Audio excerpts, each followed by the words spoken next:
My son looked me straight in the eyes and said, "You owe me everything, Mom." He said it in front of his wife, his friends, and half the guests at my 68th birthday dinner. For a moment, the room went silent.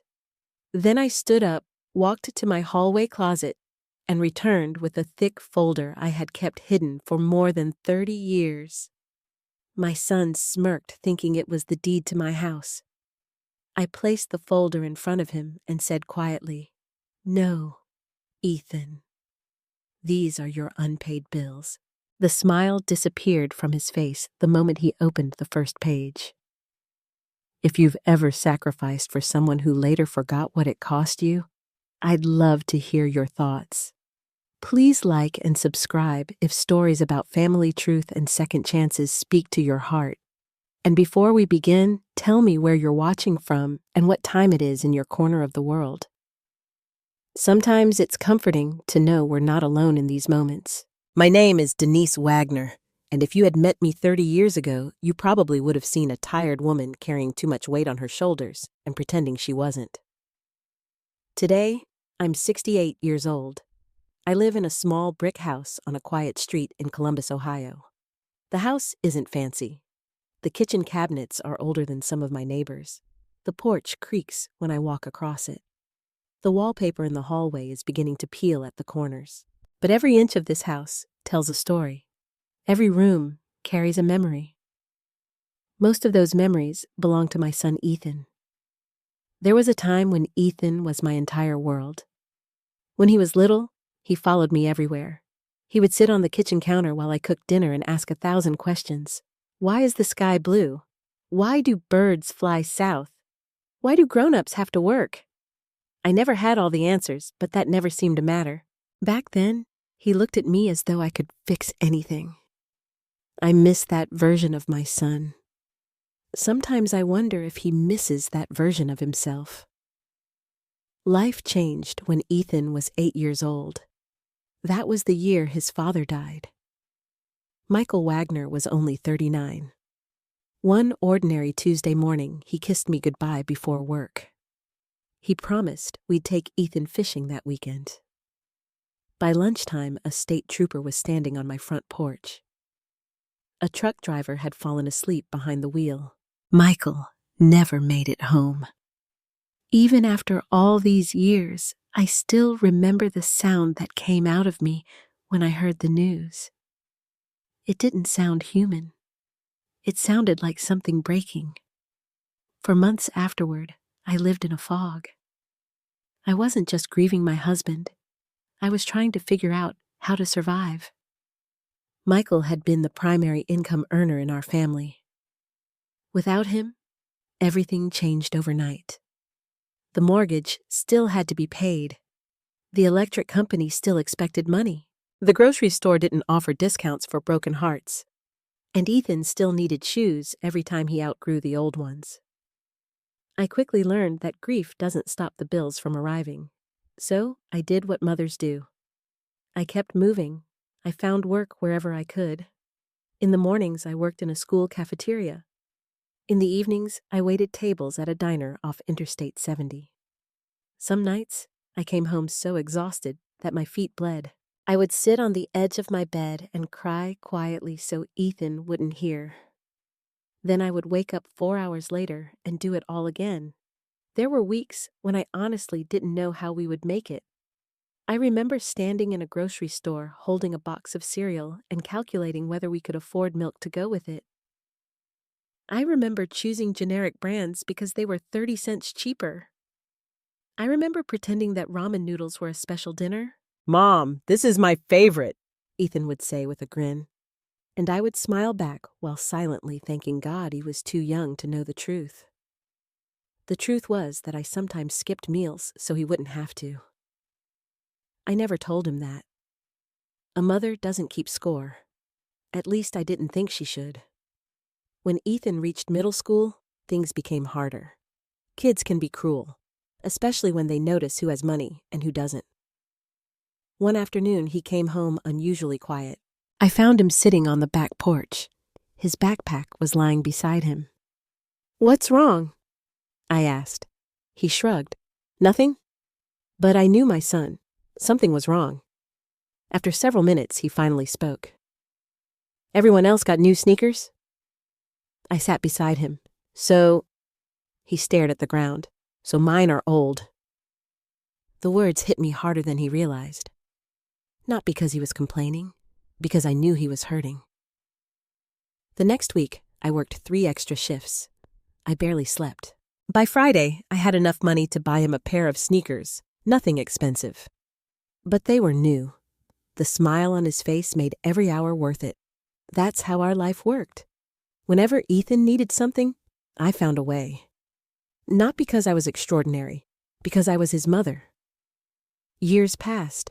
Ethan grew taller, stronger, smarter. He earned good grades. Teachers loved him. Neighbors praised him. I was proud of him every single day. And then something slowly began to change. At first, it was subtle. Small comments. Tiny moments. The kind you almost convince yourself you're imagining. He started comparing our family to wealthier families. He started asking questions about money. Questions that felt different. Questions that carried resentment. Why didn't Dad leave us more? Why couldn't we move somewhere nicer? Why did everyone else have more than us? I tried answering honestly, but honesty rarely satisfies pain, especially when that pain is mixed with embarrassment. As Ethan entered high school, another person became increasingly involved in his life. His grandmother, Carol Bennett, Michael's mother, the woman who had never truly liked me. Carol lived about 40 minutes away. She visited often after Michael died. At first, I appreciated the help. I thought she wanted to stay connected to her grandson. I thought we shared the same goal. Looking back now, I realize how wrong I was. There were moments that seemed harmless then. Conversations that ended when I entered the room. Strange comments Ethan repeated later. Ideas that clearly hadn't come from him. But at the time, I dismissed them. I told myself I was being paranoid. I wanted peace. I wanted Ethan to have a relationship with his grandmother. So I stayed quiet. That decision would eventually cost me more than I ever imagined. Still, through high school and college, I continued sacrificing. I refinanced my house. I picked up more shifts. I emptied my savings account. Every dollar I had went toward creating opportunities for Ethan, and eventually it worked. He graduated, built a career, entered real estate, started making more money in a single month than I used to make in 6. I should have felt relieved. I should have felt proud. Instead, I began noticing something painful. The more successful Ethan became, the less respect he seemed to have for the woman who helped him get there. At first, it was little things. Missed phone calls, forgotten birthdays, canceled visits. Then came the comments, the subtle criticisms. The way he talked about my life, as though it were a collection of bad decisions instead of sacrifices. The way he spoke about our past as though I had failed him. I kept hoping it was a phase. I kept believing the son I raised was still in there somewhere. But the man who sat across from me at my 68th birthday dinner was becoming harder and harder to recognize.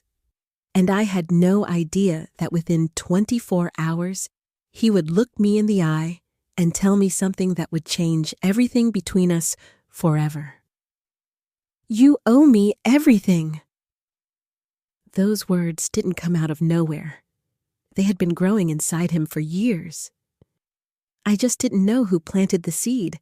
My 68th birthday fell on a Saturday in early October.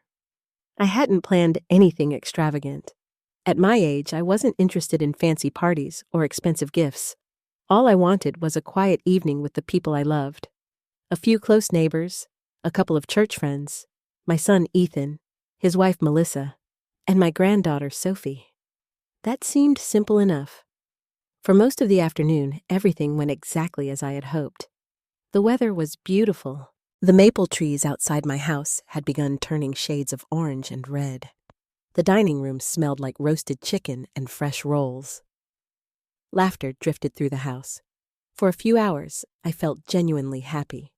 Sophie sat beside me most of the evening. At 12 years old, she still hugged me every time she saw me. That alone made the day special. "Grandma, wait until you see what I made you," she said excitedly. She handed me a handmade card covered in glitter. Inside, she had written, "To the best grandma in the world. Love, Sophie."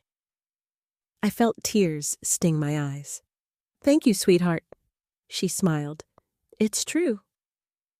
For a moment, my heart felt full. Then Ethan arrived. He was almost 45 minutes late, not unusual these days. When he walked through the front door, he barely apologized. "Traffic was awful," he said. Melissa gave me an apologetic smile. "Happy birthday, Denise." She handed me a bouquet of flowers. I hugged her warmly. Melissa had always treated me kindly. In many ways, she acted more like family than my own son sometimes did. Ethan gave me a quick hug, the kind that feels more like an obligation than affection. "Happy birthday, Mom." "Thank you for coming." "Of course." His attention was already elsewhere. Checking emails, looking at his phone, talking about work, talking about money, talking about another business deal. As the evening continued, I noticed something familiar. Ethan dominated every conversation. Every topic somehow became about him. His latest investment, his newest client, his future plans, his success. I tried not to let it bother me. People change. Success changes some people more than others. After dinner, everyone gathered around the dining table for dessert. I brought out a simple chocolate cake. Nothing fancy. Just Ethan's favorite recipe from when he was little. For one brief moment, I hoped the nostalgia might soften him. I should have known better. One of my neighbors, Linda, smiled at Ethan. "Your mother always talks about how proud she is of you." Ethan laughed. At first, it sounded harmless. Then he took a sip of wine and shook his head. "Honestly, it's kind of amazing I turned out okay." The room became quieter. I felt something tighten in my stomach. Linda looked confused. "What do you mean?" Ethan chuckled again. "You should have seen how we lived growing up." A few guests exchanged uncomfortable glances. I forced a smile. "Ethan," but he continued. "No, seriously." He leaned back in his chair. "We were broke all the time." His tone wasn't sad, it wasn't reflective, it was mocking, like he was telling a joke. "My friends had vacations." He laughed. "I had ramen noodles." A few people smiled politely, not sure how to respond. I felt heat creeping into my face. "Ethan, that was a long time ago." "Exactly." He pointed at me. Because Mom was always trying to stretch every penny." The room went completely silent. Melissa shifted uncomfortably. I could see her jaw tightening. Sophie looked down at her plate. I wanted to change the subject.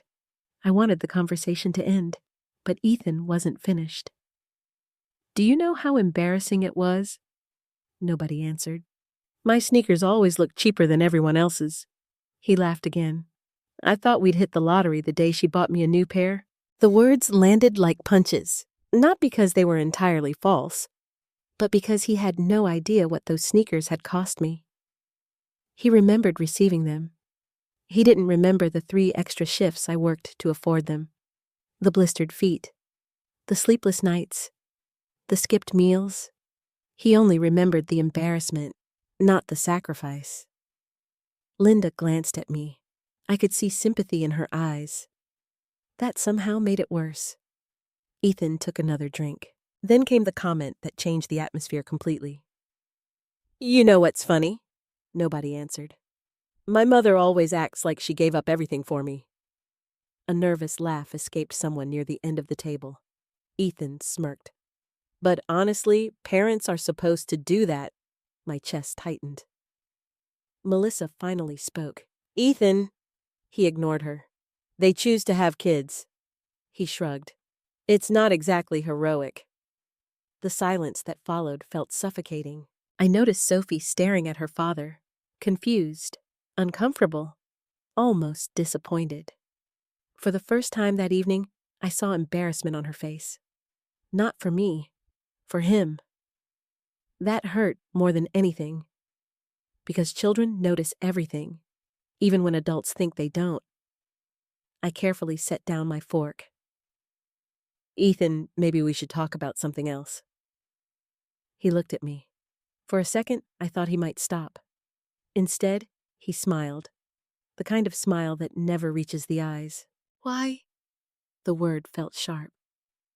Because it's uncomfortable. The room froze.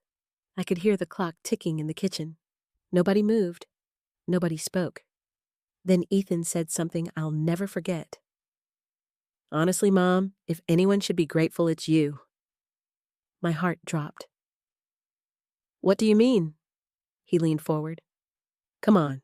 He gestured toward the house. You have this place. He pointed toward himself. You have me. I stared at him, not fully understanding. Then he delivered the sentence that made several guests visibly flinch. I'm basically carrying you now. Melissa closed her eyes. Just for a second, as if she physically couldn't bear hearing it. The room felt smaller, hotter, harder to breathe in. I looked around at the people sitting at my table, people who had known me for decades, people who had watched me struggle, watched me work, watched me raise Ethan alone. And now they were witnessing this. My own son humiliating me on my birthday. I expected anger. Instead, I felt something else. Sadness, deep, heavy sadness. Not because of what he said, because of what it revealed. The little boy who once hugged me after every shift. The teenager who used to leave notes on the refrigerator. The young man I had sacrificed everything for. He was disappearing, and in his place stood someone I barely recognized. Melissa finally spoke. Ethan, enough. Her voice was firm. The firmest I'd ever heard it. He looked surprised. What? This isn't the time. He laughed dismissively. I was joking. But nobody laughed, not one person. The tension lingered long after dessert ended. Guests began leaving earlier than planned. Goodbyes felt awkward, forced. As the front door closed behind the last visitor, I stood alone in the kitchen gathering plates. The house felt strangely quiet. I could hear Ethan talking to Melissa in the living room. His voice sounded irritated, defensive, like he thought everyone else was the problem, not him. A few minutes later, Melissa and Sophie left to wait in the car. But Ethan didn't leave. Instead, I heard his footsteps approaching the kitchen. Slow, purposeful. When I turned around, he was standing in the doorway. His expression had changed. The smile was gone. The performance was over. Something much darker sat behind his eyes. And I suddenly realized the humiliation at dinner hadn't been the real reason he came that night. He wanted something important, something big enough to make him stay behind after everyone else left. I had no idea that within the next few minutes, my son would ask for the one thing I could never casually give away. And before the conversation ended, he would tell me that I owed him everything. The moment the front door closed behind the last guest, the silence inside my house felt heavy. The kind of silence that comes after something breaks. Not a glass, not a plate, a relationship. I stood at the kitchen sink rinsing dishes that didn't need rinsing, mostly because I needed something to do with my hands. My heart was still pounding from everything Ethan had said at dinner.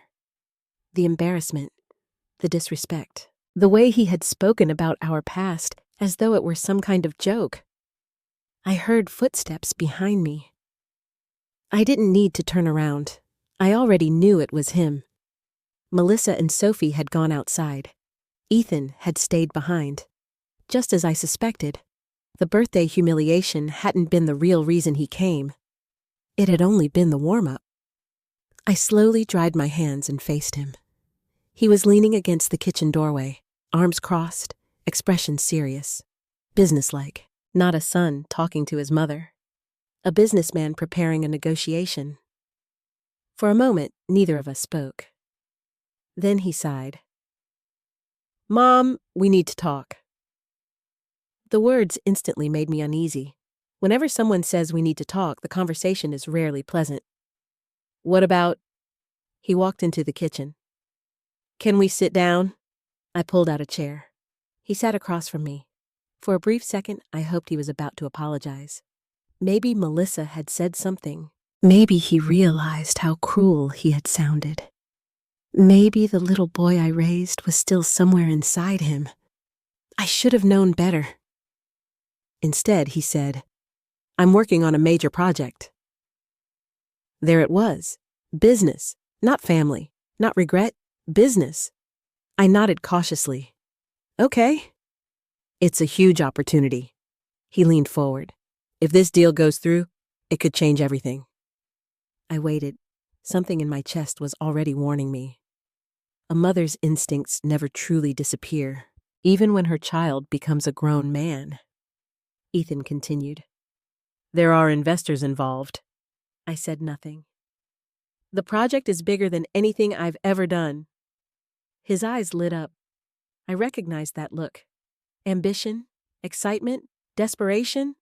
Sometimes those three things look exactly alike. And he hesitated, just long enough to make me nervous. "The investors want additional collateral." I felt my stomach tighten. There it was, the real reason, the hidden destination of the conversation. I set my coffee cup down carefully. "What kind of collateral?" Ethan looked directly at me. "Your house." The words hit me like cold water. For a second, I thought I had misunderstood. "My house?" He nodded. "It's fully paid off." I stared at him. He spoke as casually as if he were asking to borrow a lawnmower. "You wouldn't lose it." My chest tightened. I wasn't asking whether I'd lose it. His expression hardened slightly. "It's temporary." Temporary.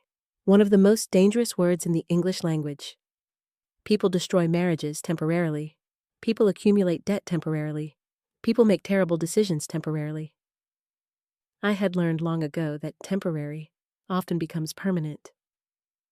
"Ethan," I said carefully, "this house is all I have." He immediately shook his head. "No." His tone surprised me. "No." "You have me." I blinked. The irony almost took my breath away. Oh, after the way he had spoken to me all evening, he expected those words to comfort me. I looked around the kitchen. The same kitchen where I had packed thousands of school lunches. The same kitchen where Ethan had done homework. The same kitchen where Michael and I once planned our future. Everything I had left was inside these walls, and my son wanted to risk it. For a business deal. I folded my hands together. "Why do you need this?" His jaw tightened. Because that's how business works." "That's not what I asked." His patience began slipping. "I need investors to see commitment." I studied his face. There was something he wasn't saying, something hidden beneath the surface. Fear? I recognized it immediately. For the first time that evening, I realized Ethan wasn't as confident as he pretended to be. The deal mattered more than he was admitting. Much more. "Ethan," I asked quietly, "what happens if the project fails?" His eyes shifted away, only for a second, but I noticed. That 1 second told me everything. The risk was real, and he knew it. "Mom, you're focusing on the wrong thing." "No." I kept my voice calm. "I think I'm focusing on exactly the right thing." His frustration exploded. "This is why nothing ever changes." I stared at him. "What does that mean?" He threw his hands into the air. "This mentality." "What mentality?" "The fear." I almost laughed. Fear, was he serious? I had worked 2 jobs while grieving my husband. I had faced foreclosure notices, collection agencies. Hospital emergencies, empty bank accounts. And he was accusing me of fear. The absurdity was almost funny. Almost. I don't think protecting my home is fear. He leaned forward. It's just a house. The words hurt more than I expected, because to him it really was. Just a house. To me, it was 30 years of sacrifice. 30 years of survival. 30 years of memories. I took a slow breath. I don't think you understand what this place means to me. His eyes narrowed. No, Mom. I think I understand exactly what it means. Something about the way he said it made me uncomfortable. Then came the sentence that changed everything. Honestly, you've owed me for years. The room suddenly felt colder. What? His voice became sharper. Think about it. I stared at him. He continued. You always act like you sacrifice so much. My heart sank. Not again. Not this argument. Not after everything. I did sacrifice. His jaw tightened. You did what parents are supposed to do. The words landed hard, because I had heard them earlier, at dinner. But now they carried something darker, something deeper. Resentment.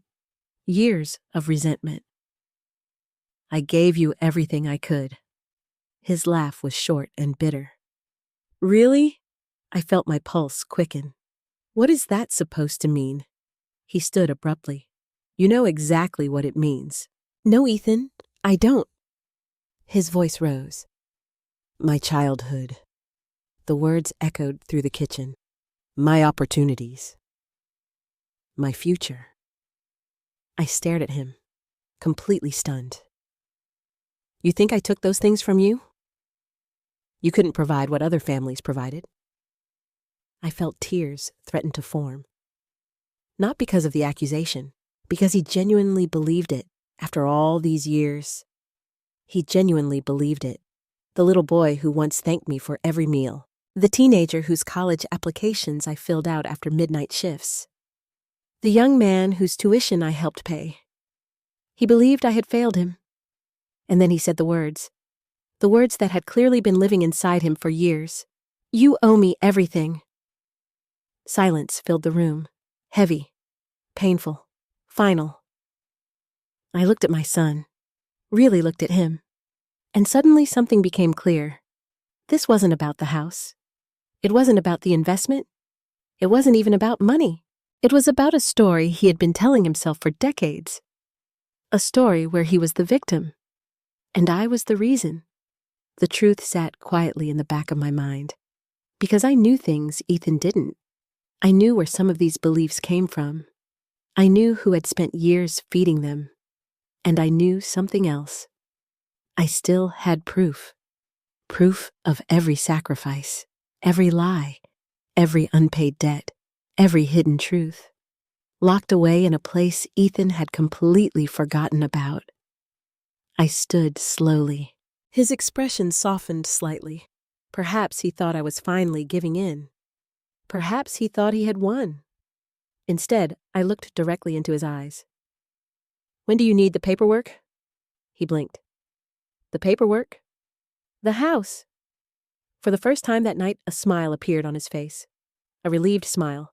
A victorious smile. Tomorrow. I nodded. Then come to your office tomorrow. His shoulders relaxed. Thank you, Mom. I forced a small smile. Tomorrow. He had no idea what I would be bringing. And he certainly had no idea that by this time tomorrow, everything he believed about our past would begin to fall apart. After Ethan left that night, I stood alone in my kitchen for a long time. The house was quiet again. Too quiet. I could still hear his words echoing in my head. You owe me everything. For years, I had worried about my son's growing resentment. But hearing those words spoken out loud felt different. Permanent. Like a crack in a foundation that had finally become visible. I cleaned the last dish, turned off the lights, locked the front door. Then I walked slowly toward my bedroom. Most people probably would have gone to bed. Not me. I knew exactly where I needed to go. The hallway closet. At the very back of the closet sat a cedar chest. Old. Scratched. Heavy. Michael had bought it shortly after we got married. For decades, it had quietly collected pieces of our lives. Most people would have seen junk. I saw history. I knelt carefully and ran my fingers across the worn wood. The smell of cedar immediately brought back memories. For a moment, I almost changed my mind. Maybe I should keep protecting Ethan. Maybe some truths were better left buried. Maybe exposing old wounds would only create new ones. Then I remembered his face at the dinner table. The arrogance, the contempt, the certainty that I had somehow failed him. Slowly, I lifted the lid. Inside sat dozens of folders, some yellow with age, some bent at the corners, some covered with notes written in my younger handwriting. I hadn't opened many of them in years. Tonight would be different. I pulled out the first folder. Hospital records.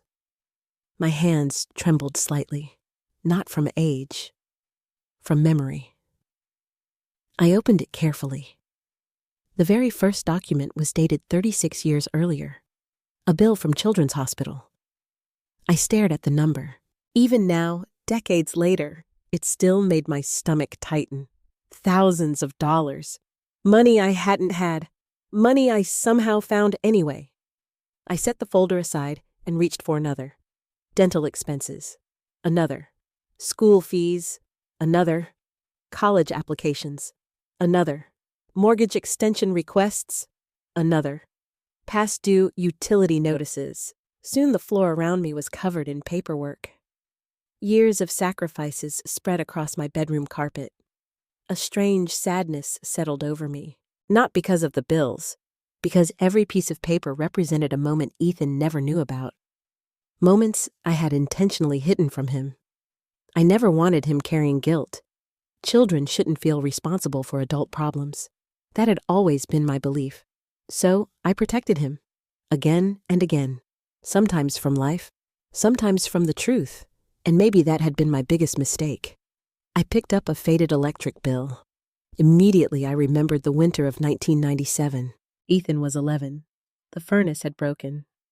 The repair estimate was more than I had in my checking account.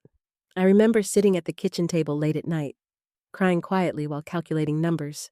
Mortgage, utilities, food, school expenses. Something had to wait.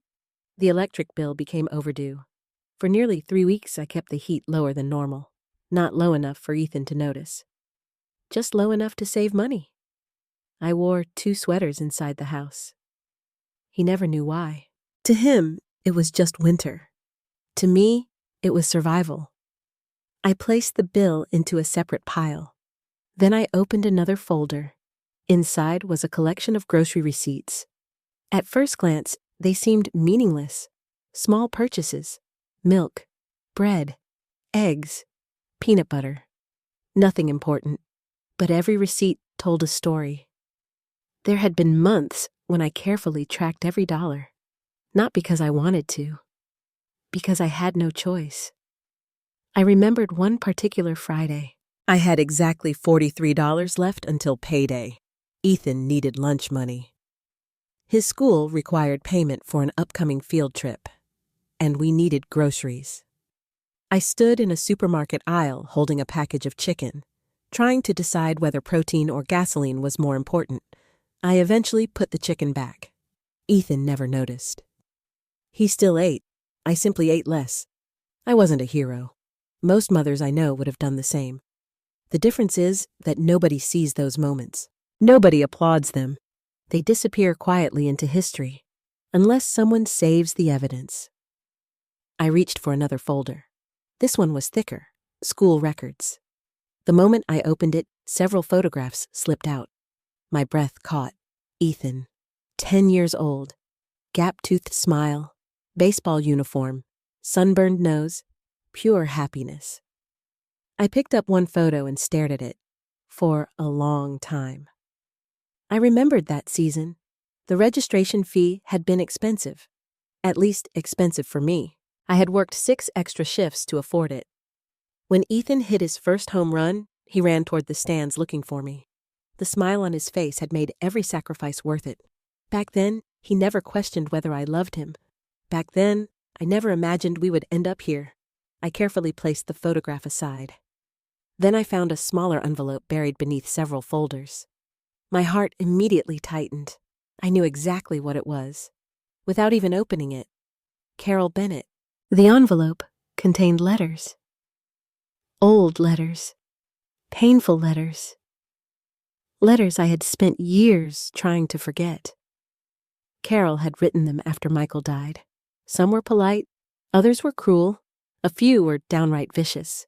Most centered around the same theme. Blame. She blamed me for everything. Michael's death, the family's struggles, even Ethan's sadness. Nothing I did was ever enough. Nothing I sacrificed mattered. In Carol's eyes, I would always be the outsider who somehow stole her son.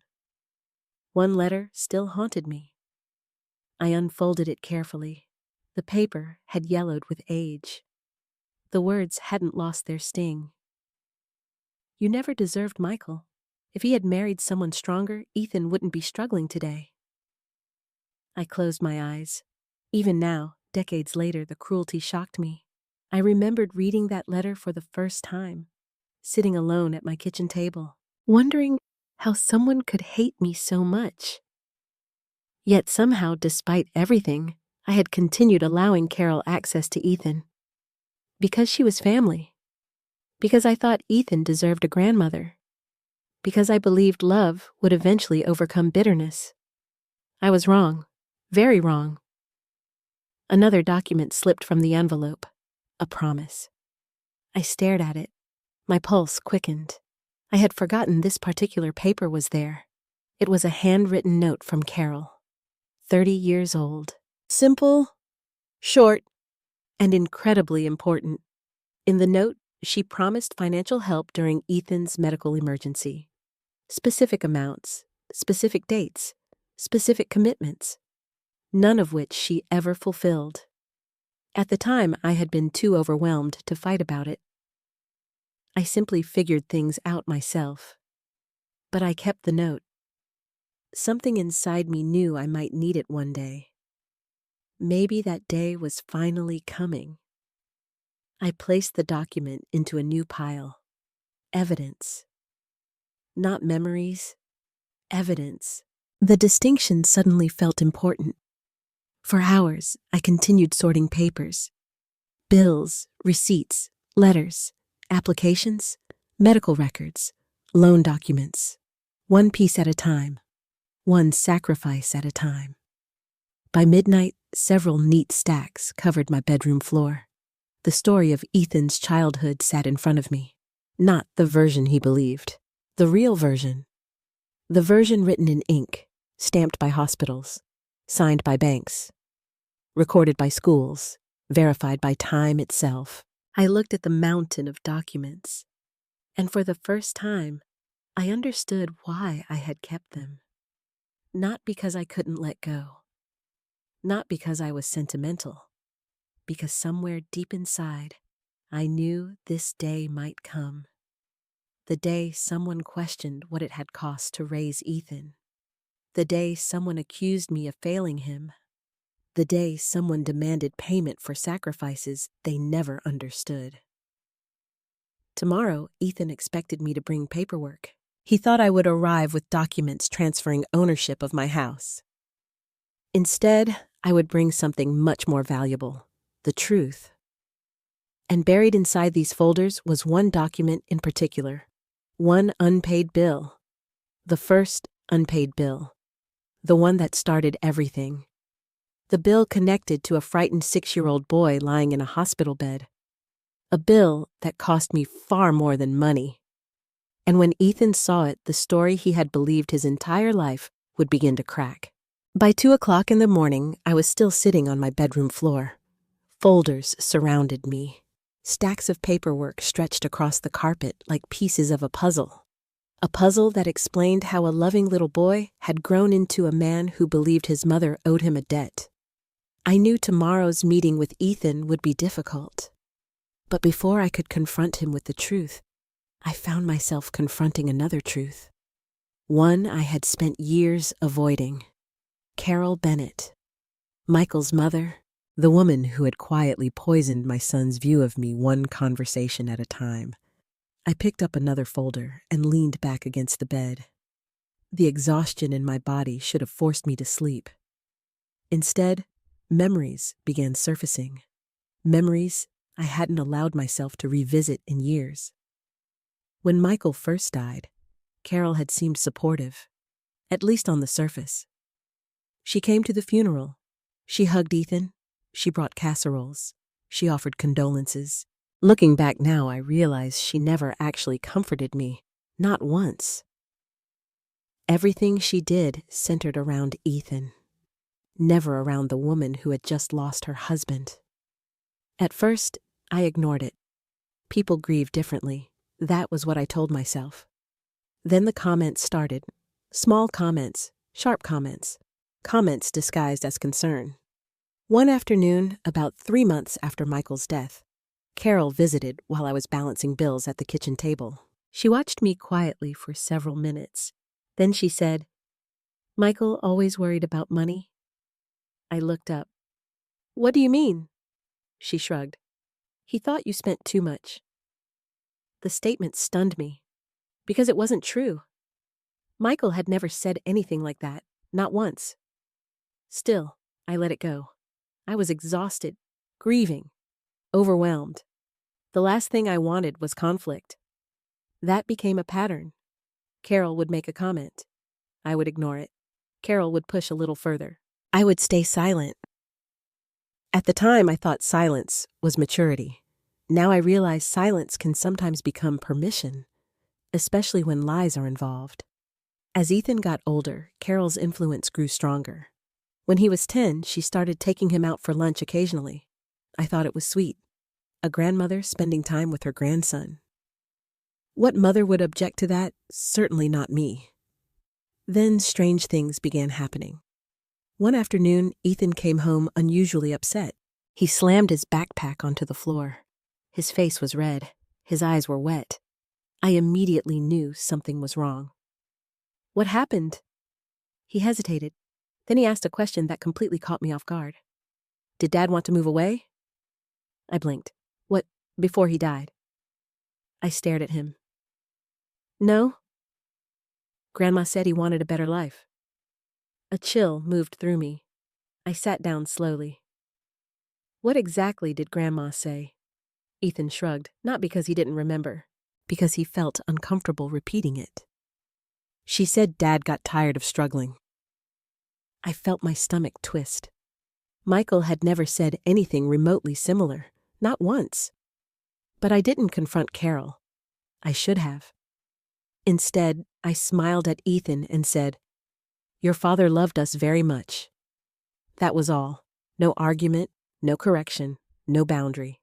Just another moment of silence. The problem was that silence left space. And Carol filled that space. Over the years, the stories became bigger, more dramatic, more damaging. Whenever Ethan experienced disappointment, Carol seemed to provide an explanation. "Didn't make the baseball travel team, your father would have found a way. Didn't get the car you wanted. Things would have been different if Michael were here. Upset about money. Your father planned much more for you." The message was always the same. Somehow, I was the reason life hadn't turned out exactly as Ethan wanted. At first, the influence seemed minor, but years of repetition can reshape reality, especially for a child. The human mind starts believing familiar stories, even when they're false. One memory still hurts more than the others. Ethan was 16. We were eating dinner, just the two of us. Out of nowhere, he asked, "What happened to Dad's money?" I nearly dropped my fork. "What money?" "The money he left behind." I stared at him. Michael hadn't left behind much. a small savings account, a modest retirement fund. Most of it had gone towards surviving after his death. There was certainly no fortune, no hidden wealth. No money was left behind. Ethan frowned. Grandma said there was. There it was again, that quiet poison, one drop at a time. I explained the truth, or at least I tried to, but I could see skepticism in his eyes. For the first time, he looked at me as though I might be hiding something. That look broke my heart. I spent years wondering whether I should have fought harder. Should I have confronted Carol? Should I have demanded she stop? Should I have cut contact completely? The honest answer is yes, I should have. But grief makes people weak, and guilt makes them weaker. After Michael died, part of me felt responsible for preserving family connections, even unhealthy ones. I wanted Ethan to know his father's side of the family. I wanted him to feel loved. I didn't realize some forms of love come attached to conditions and resentment and manipulation. As Ethan entered adulthood, the damage became harder to ignore. Whenever something went wrong in his life, he rarely blamed circumstances. He blamed the past. And somehow, the past always led back to me.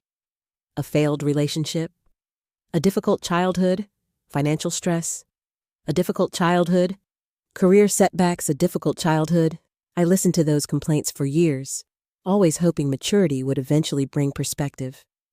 Sometimes it seemed to. Then Carol would reappear. Another conversation, another lunch, another reminder of a version of history that never happened. The saddest part was that Ethan never noticed the manipulation. Why would he? The stories started when he was young, long before he learned to question them, long before he understood motives, long before he realized that grief can turn some people bitter, especially Carol. Because the truth was something I rarely admitted even to myself. Carol never forgave me for surviving when Michael didn't. That sounds irrational. Maybe it is. But grief isn't always rational. In her mind, someone had to blame. Someone had to carry responsibility. And I became the easiest target.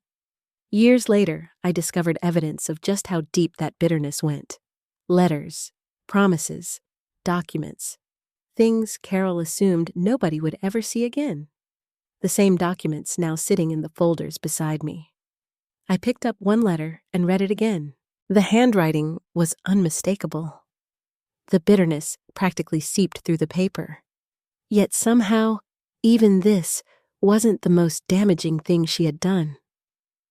That revelation waited in another folder. One connected to a hospital bill. One connected to a frightened 6-year-old boy. One connected to promises Carol never kept. Promises she later claimed had been fulfilled. I looked at the clock. Almost 3 a.m. Sleep wasn't happening tonight. Tomorrow would change everything. For years, Ethan believed his resentment belonged to him. He thought those feelings were entirely his own. Tomorrow he would begin discovering where many of those feelings came from. And once that process started, there would be no turning back. Because lies can survive for decades. But they become fragile the moment evidence appears. I looked down at the folder resting in my lap. The hospital folder. The first unpaid bill. The beginning of the story Ethan never knew. And tomorrow, for the first time in his life, he was finally going to hear it. The first unpaid bill sat at the very top of the hospital folder. Even after all these years, I couldn't look at it without feeling a knot form in my stomach. Some memories fade with time. This one never did. I was 29 years old when it happened. Ethan was 6. It was late August. The kind of humid Ohio summer day where the air feels heavy enough to wear. At first, I thought he had a stomach bug. He came into the kitchen before breakfast, holding his side. His face looked pale. "Mom, my tummy hurts." I knelt beside him. "Where?" He pointed toward the lower right side of his abdomen. I touched his forehead. "No fever. At least not yet. Maybe you ate something funny. He nodded, but a few hours later he was worse. Much worse. The pain had intensified. His face had lost all color. And then he started vomiting. Panic settled into my chest. I called our pediatrician immediately. After a few questions, she told me to take him to the emergency room. Now, no waiting, no hesitation. I remember driving with one hand on the steering wheel and the other reaching back to touch Ethan's shoulder. He was curled up in the back seat, crying softly, trying to be brave. That somehow made it worse. When your child is screaming, at least you know what they're feeling. When they're trying not to scream, you know they're terrified. The emergency room confirmed it quickly. Appendicitis. His appendix was close to rupturing. Surgery couldn't wait. The doctor explained everything: risks, procedures, recovery. I barely heard half of it. All I could focus on was Ethan lying in that hospital bed, small, scared, trusting me completely. "Will it hurt?" he whispered. I squeezed his hand. "No, sweetheart." That was a lie. Of course it would hurt, but mothers tell certain lies, not because they're dishonest, because children need courage, and sometimes we lend them ours. The surgery was successful, thank God. To this day, I still consider that operation one of the greatest blessings of my life, because the outcome could have been very different. The relief I felt afterward was overwhelming. I remember crying in the hospital chapel, not out of sadness, out of gratitude. My son was alive. Nothing else mattered. At least that's what I thought. Then the bills started arriving. The first envelope came 2 weeks later. I remember opening it at the kitchen table. The amount nearly stopped my heart. Several $1,000s. Back then, that number might as well have been $1 million. Michael had only been gone a little over a year. I was already struggling financially. The mortgage was barely staying current. My savings account was almost empty. And now this. I sat there staring at the paper for what felt like hours, trying to figure out how a waitress and cafeteria worker could magically produce money she didn't have. The answer, of course, was that she couldn't. For the first time in months, I felt completely trapped. I called the billing department, payment plans, extensions, anything. The representative was polite but firm. The debt still had to be paid, eventually. I understood. Hospitals have obligations too. But understanding something doesn't make it easier. That night, I called Carol. It was one of the hardest phone calls I've ever made. Not because I enjoyed asking for help. I hated it. But Ethan needed me, and pride doesn't matter when your child is involved. Carol listened quietly while I explained the situation. For a moment, I thought she sounded sympathetic. "I'll help," she said. Relief flooded through me, more relief than I can describe. "Thank you." "Michael would have wanted me to." I cried after hanging up, not because of the money, because I felt less alone. For once. Someone was helping carry the weight, or so I believed. Days passed. No check arrived. A week passed. Nothing. 2 weeks. Still nothing. I called again. Carol apologized. She claimed there had been a delay, another promise, another assurance, another explanation. More waiting. Nothing came. Meanwhile, additional bills continued arriving. Surgeons, anesthesiologists, lab work, medication. Every envelope felt heavier than the last. I stopped sleeping well, stopped eating properly, started calculating numbers every waking moment. One evening, I sat at my kitchen table with every bill spread in front of me. The math didn't work. No matter how many times I recalculated, the money simply wasn't there. I had run out of options. Or so I thought. Then my eyes landed on my wedding ring. Michael's wedding ring sat beside it in a small jewelry box. I hadn't touched either since his funeral. Just looking at them hurt. The rings represented everything I had lost. My marriage, my future, the life we planned together. Selling them felt impossible. For several days, I resisted the idea. Then another bill arrived. I cried harder that night than I had in months. Not because of the debt, because I knew what I had to do. The following morning, I visited a jeweler. I still remember the way my hands shook when I placed the ring on the counter. The man examined it carefully, quoted a price. A reasonable price. A fair price. It still felt like a robbery. Not his robbery. Life's robbery. I walked out with a check and tears running down my face. That money covered part of the medical debt. Not all of it. Just enough to buy time. A few weeks later, I sold my old car too. The vehicle wasn't worth much, but every dollar helped. For nearly 6 months, I worked extra shifts whenever possible. Double shifts, weekend shifts, holiday shifts. I accepted every opportunity. My body constantly hurt, but the debt slowly shrank. Month after month. Payment after payment.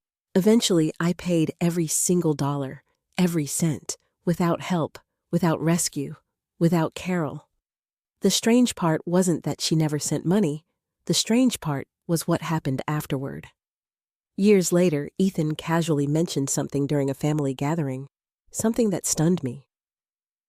Grandma always helped us when things got bad. I nearly dropped my coffee cup. What? He shrugged. Like when I had surgery. My heart stopped. Who told you that? He looked confused. Grandma. The room suddenly felt smaller. I remember forcing a smile, changing the subject, staying silent. Again. That silence haunted me for years. Because Ethan genuinely believed Carol had saved us. He genuinely believed she had stepped in when we needed help. And because I never corrected him, the lie survived. Decade after decade, until now. I reached into the folder and removed a single piece of paper.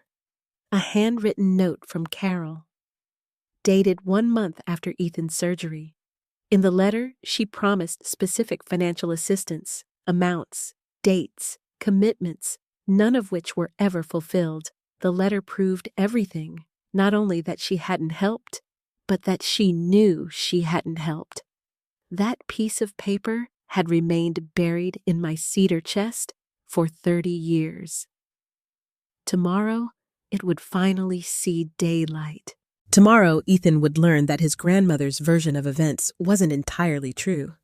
And tomorrow, he would also discover something else. The hospital bill wasn't the most expensive thing I paid during that crisis. The most expensive thing was the wedding ring I never got back. The symbol of my marriage. The last physical reminder of Michael. I traded it away to save our son. And Ethan never knew. Until now. I didn't sleep that night. Not really. I closed my eyes for a few minutes here and there, but my mind never stopped moving. Too many memories, too many documents, too many years compressed into a single cardboard file box sitting beside my bed. By 6 o'clock in the morning, I gave up trying. I made coffee, watched the sunrise through my kitchen window, and prepared for the hardest conversation of my life. Across the table sat 3 carefully organized folders. Hospital bills, school expenses, family correspondence. The labels looked simple. The truth inside them wasn't. I wasn't bringing them to punish Ethan. That was the strange thing. If I had wanted revenge, there had been easier ways, crueler ways. No. What I wanted was something far more difficult. I wanted my son to see reality, maybe for the first time. Around 8 o'clock, my phone buzzed. A text message. Ethan, don't forget, meeting at 10:00. Bring the paperwork. No greeting. No mention of my birthday. No apology for the previous night. Just business. I stared at the screen for several seconds. Then I typed a simple reply. I'll be there. Nothing more. Nothing less. At 9 o'clock, I loaded the folders into a large leather tote bag. The same bag I had carried to work for years. The irony wasn't lost on me. For decades, that bag had carried the evidence of sacrifice. Today, it would finally reveal it. The drive across Columbus took about 30 minutes. Traffic was moderate. The radio played softly in the background. I barely heard any of it. My mind kept drifting toward Ethan, toward the little boy who used to run into my arms after school, toward the teenager who once cried after losing a baseball championship, toward the young man who promised he would always take care of me. Somewhere along the way, that version of Ethan had disappeared. The question that haunted me wasn't where he went. It was whether he could come back. At exactly 10 o'clock, I pulled into the parking lot of Ethan's office building.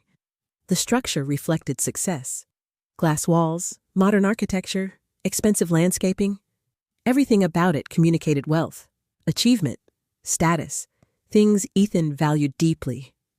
I parked my car and sat quietly for a moment. My hands rested on the steering wheel. Part of me wanted to leave. Part of me wanted to drive home and lock the door. Because once I walked into that building, things would change. Maybe permanently. Still, I knew the conversation had to happen. Some truths become too heavy to carry alone. I picked up the tote bag and walked inside. The receptionist recognized me immediately. "Good morning, Mrs. Wagner." I smiled politely. "Good morning. Ethan is expecting you." Of course he was. The receptionist directed me toward a conference room on the second floor. As I approached, I noticed several unfamiliar vehicles through the office windows.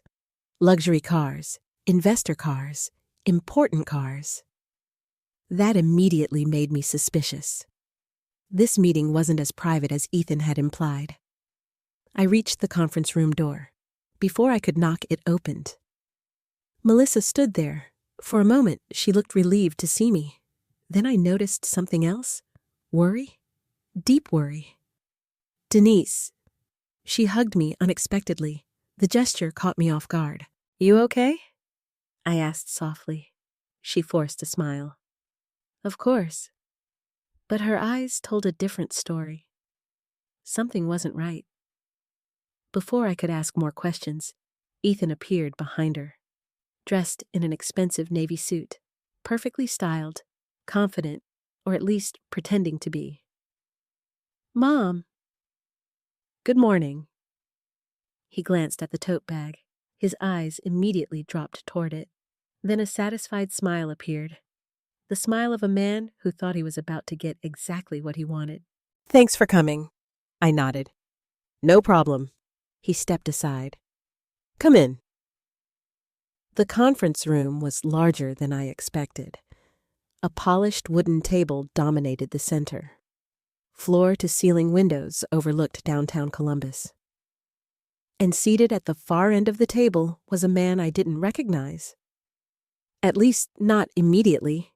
Silver hair, expensive watch, tailored suit, probably around 60 years old. The kind of person who looked powerful without trying.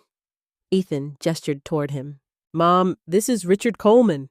The man stood politely. We shook hands. His grip was firm, professional. "It's nice to meet you, Mrs. Wagner." "Likewise." Something about his face felt vaguely familiar. I couldn't place it. Not yet. Richard sat back down. Ethan immediately moved into business mode. As I mentioned, Richard represents one of the major investment groups involved in the project. I nodded, though I wasn't entirely sure why an investor needed to witness a family property transfer. That detail bothered me a lot. Apparently, I wasn't the only one uncomfortable. Melissa remained unusually quiet. She sat near the window, barely participating. Every few minutes, she glanced toward Ethan, then toward me, then away again. The tension radiating from her was impossible to miss. Ethan opened a folder in front of him. Legal documents, contracts, property forms. Everything prepared, everything ready, everything assuming I would cooperate. "Once we finish today," he said, "the final stage of the deal can move forward." His excitement was obvious, so was his desperation. I noticed Richard watching carefully, not speaking much, just observing, evaluating, listening, the way experienced businessmen often do. Ethan pushed a set of papers toward me. There are a few places that need signatures. I didn't touch them. Instead, I looked directly at him. Before we do that, I think we should talk. His smile faded slightly. What do you mean? I mean exactly what I said. A flicker of irritation crossed his face. Mom, we've already talked. No. I gently placed my tote bag on the conference table. We really haven't. The room grew quieter. Richard leaned back slightly, interested. Melissa lowered her eyes, almost as if she already knew what was coming. Ethan exhaled impatiently. Can we not make this difficult? The words struck me. Not because they were rude, because they perfectly summarized our relationship lately. Whenever I expressed concern, I was difficult. Whenever I questioned something, I was difficult. Whenever I protected myself, I was difficult. I looked at my son, really looked at him. Then I slowly opened the tote bag. Ethan's attention immediately sharpened. He clearly expected a property deed, a title, transfer paperwork. Instead, I removed the first folder, then the second, then the third, one at a time. I carefully stacked them in front of me. His forehead wrinkled. What is that? I didn't answer immediately. The confusion on his face deepened. Melissa closed her eyes briefly, as though bracing herself. Richard watched silently, curiously, patiently. Finally, Ethan spoke again. Mom, where are the house documents? I folded my hands calmly on top of the folders. Then I looked directly into his eyes. The same eyes I had watched open for the first time 42 years earlier. The same eyes that now carried anger, entitlement, and misunderstanding. And I said the words that would change everything. The house paperwork can wait. His expression hardened. What are you talking about? I gently slid the first folder across the table, toward him. This, I said quietly, is what we need to discuss first. He stared at the folder, confused, annoyed, suspicious. Then he looked back at me. What is it? I held his gaze. Every sacrifice, every lie, every unpaid debt, every hidden truth, all sitting inside that folder, waiting. It's the first bill you never paid. For several seconds, nobody spoke. The conference room seemed to shrink around us. Ethan stared at the folder in front of him as though it had suddenly appeared from nowhere. Then he laughed, a short, dismissive laugh. What is this? I remained calm. You asked for what I owe you. His smile disappeared. Mom, this isn't funny. I don't think it is either. Across the table, Melissa sat perfectly still. Richard Coleman folded his hands and continued observing. Neither of them interrupted. Neither of them looked surprised, at least not entirely. Ethan pushed the folder slightly away. I don't have time for games. This isn't a game. His jaw tightened. We're here to discuss the house. No. I looked directly into his eyes. Oh, we're here because you said I owe you everything. Silence. For the first time, uncertainty flickered across his face. Not much, just enough. I opened the folder, carefully. The first document sat on top, a faded hospital bill. The paper had yellowed with age. The numbers remained perfectly visible. I slid it toward him. What is this? He asked. The bill from your appendectomy? He frowned. My surgery? Yes. The confusion on his face deepened. What does this have to do with anything? Everything. It had everything to do with everything. I took a slow breath. Then I began. When you were 6 years old, your appendix almost ruptured. He shrugged. I know that. No? I shook my head gently. You know you had surgery. His expression hardened, and You don't know what happened afterward. He crossed his arms, clearly irritated. Mom, I continued anyway. The hospital bill arrived 2 weeks later. I pointed toward the document. That's the original statement. His eyes moved briefly toward the paper, then back to me, still skeptical, still defensive. I don't understand. I know. My voice remained soft. That's why we're doing this. The room fell quiet again. I opened another document. Payment records, bank statements, receipts. I arranged them in chronological order, one after another, like stepping stones through the past. This is the payment plan. I pointed. This is the first payment. Another page. The second. Another. The third. Ethan stared silently. The confidence he carried into the room was beginning to crack. Only slightly, but I could see it. I worked extra shifts for 6 months. He didn't respond. I sold my car. Still nothing. Then I carefully removed one final document, a receipt from a jeweler. I placed it directly in front of him. His eyes narrowed. What is that? My wedding ring. The words seemed to hit him physically. What? My wedding ring. I repeated it calmly. The ring your father gave me. The room became so quiet I could hear the air conditioning. Ethan picked up the receipt, read it, then read it again. For the first time since this conversation started, he looked genuinely confused. Why would you sell that? I smiled sadly. The answer felt obvious. To pay your hospital bill. His mouth opened slightly, then closed again. No words came out, because there weren't any. I remembered standing in that jewelry store, handing over the last meaningful possession Michael had ever given me. I remembered crying in the parking lot afterward. Not because of the money, because selling that ring felt like losing him all over again. And now, 36 years later, my son was learning about it for the first time. I wasn't finished, not even close. I opened the second folder, school expenses. The stack was significantly larger. I pulled out a registration form. Baseball, another. Band fees, another. Field trips, another. Summer programs. The papers spread across the conference table. Year after year, expense after expense. Memory after memory. Ethan stared at them, his expression growing more unsettled with each page. You kept all of this? Yes. Why?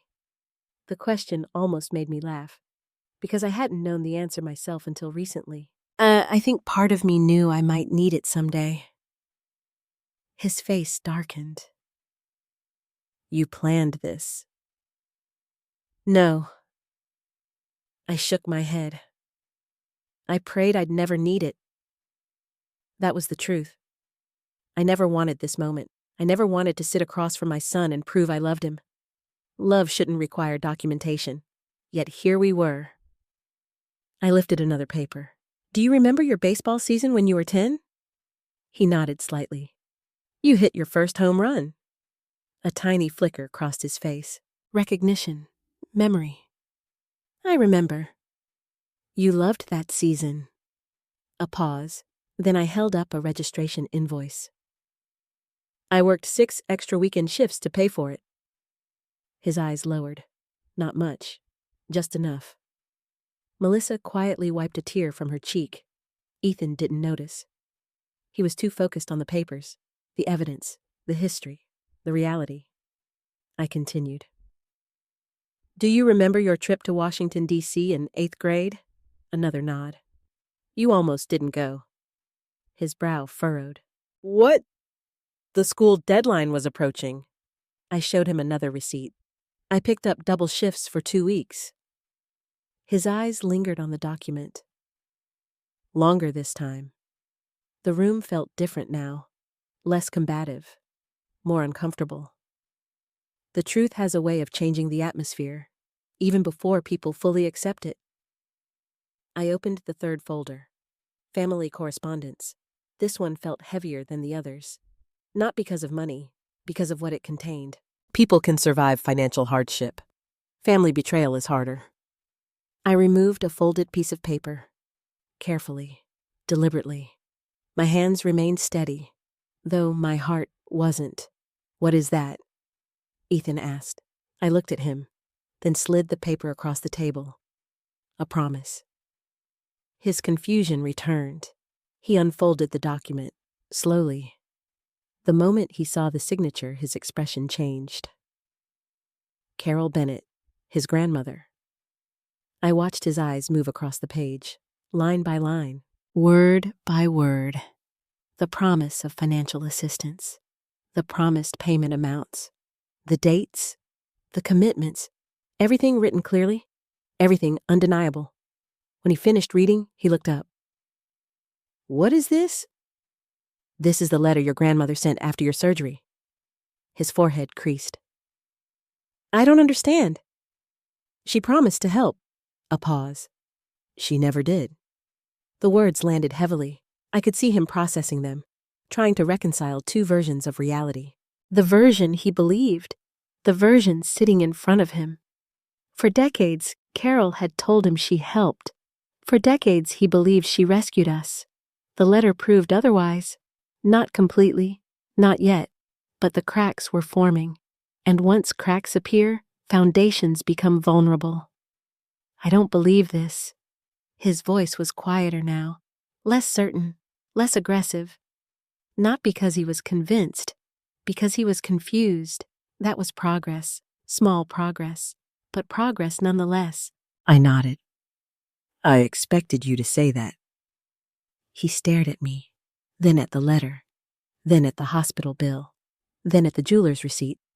The confidence he'd carried into the room was disappearing, slowly, painfully, page by page.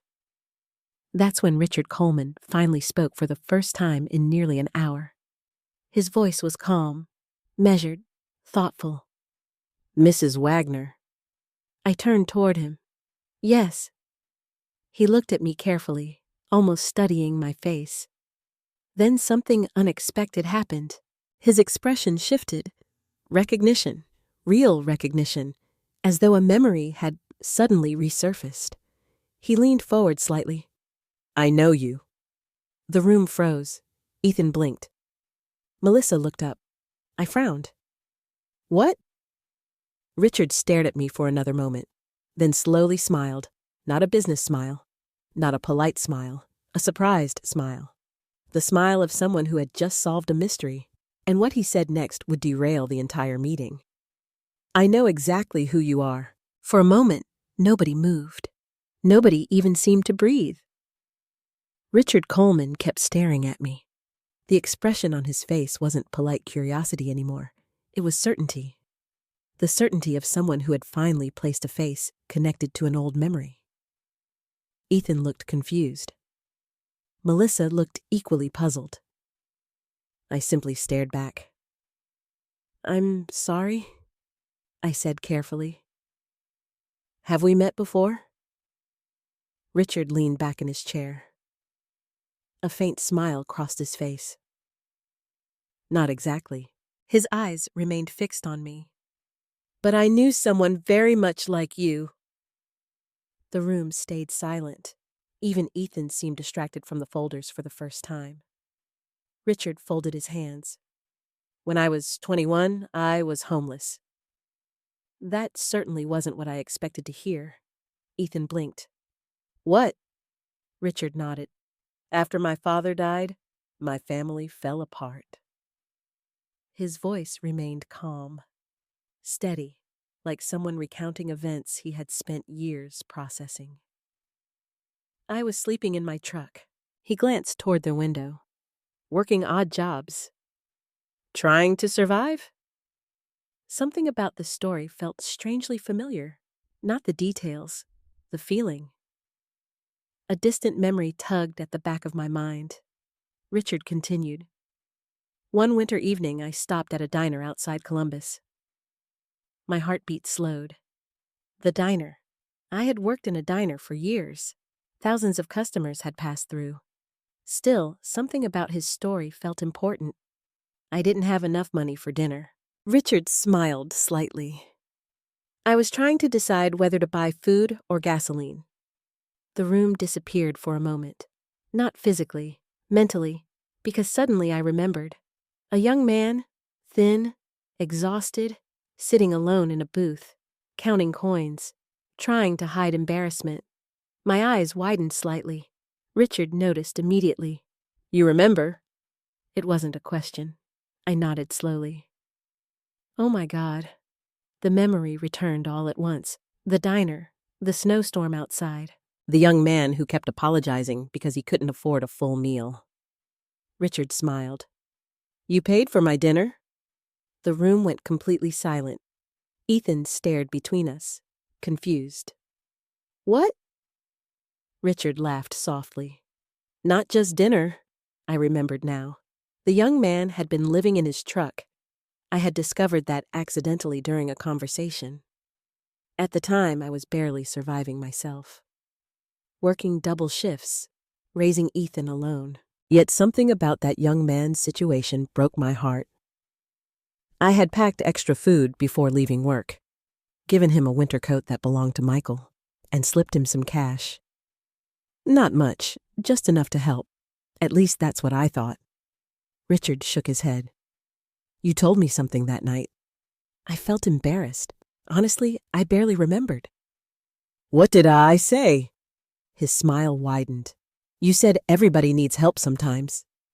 The memory struck me harder than expected, because it sounded exactly like something I would have said. Especially back then, when life felt difficult, when compassion was sometimes the only thing I had left to give. Richard nodded. I never forgot it. The room remained quiet. Then he added something unexpected. That night changed my life. I stared at him. Surely he was exaggerating. One meal couldn't change a life. Could it? Apparently Richard believed it could. I was ready to quit. His voice grew softer. I was angry. Hopeless.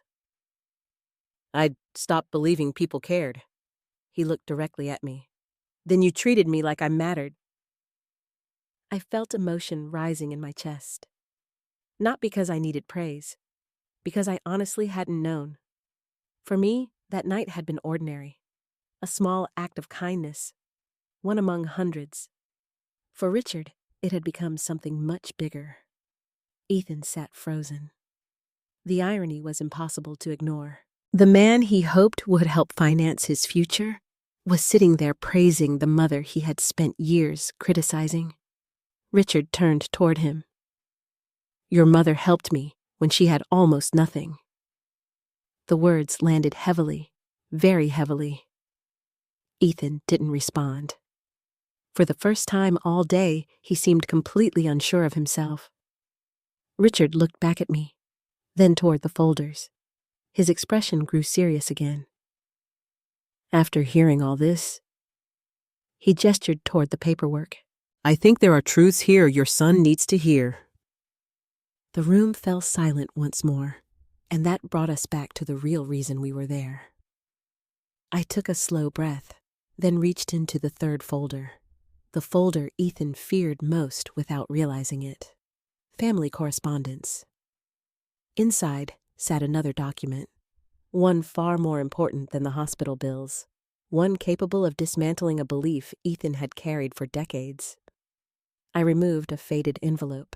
His eyes followed the movement, suspicious, guarded, defensive again. What now? His voice sounded tired. I understood why. The ground beneath his understanding of the past was shifting, slowly, painfully. I slid the envelope toward him. He looked at it, then at me. What is this? A question you've been asking for years. His forehead creased. What does that mean? I folded my hands. For a moment, I thought about avoiding the conversation, protecting him one final time. Then I remembered the words he used at my birthday dinner. You owe me everything. No, the truth was overdue. Open it. Reluctantly, he did. Inside sat copies of documents, insurance correspondence, legal paperwork, claim records, official letters. His eyes narrowed, confusion returned. What am I looking at? I pointed toward the first page. The insurance claim after your father's death. Immediately his posture changed. The subject mattered. A lot. Because this was one of the oldest arguments between us. One of the oldest lies. One of the deepest wounds. For years, Ethan believed his father had left behind a large insurance payout. A substantial amount of money. Money that somehow vanished. Money he suspected I had hidden, or wasted, or mishandled. The idea had originated with Carol. Of course it had. At first, Ethan only asked occasional questions. Over time, those questions became assumptions. Eventually, they became beliefs. Dangerous beliefs.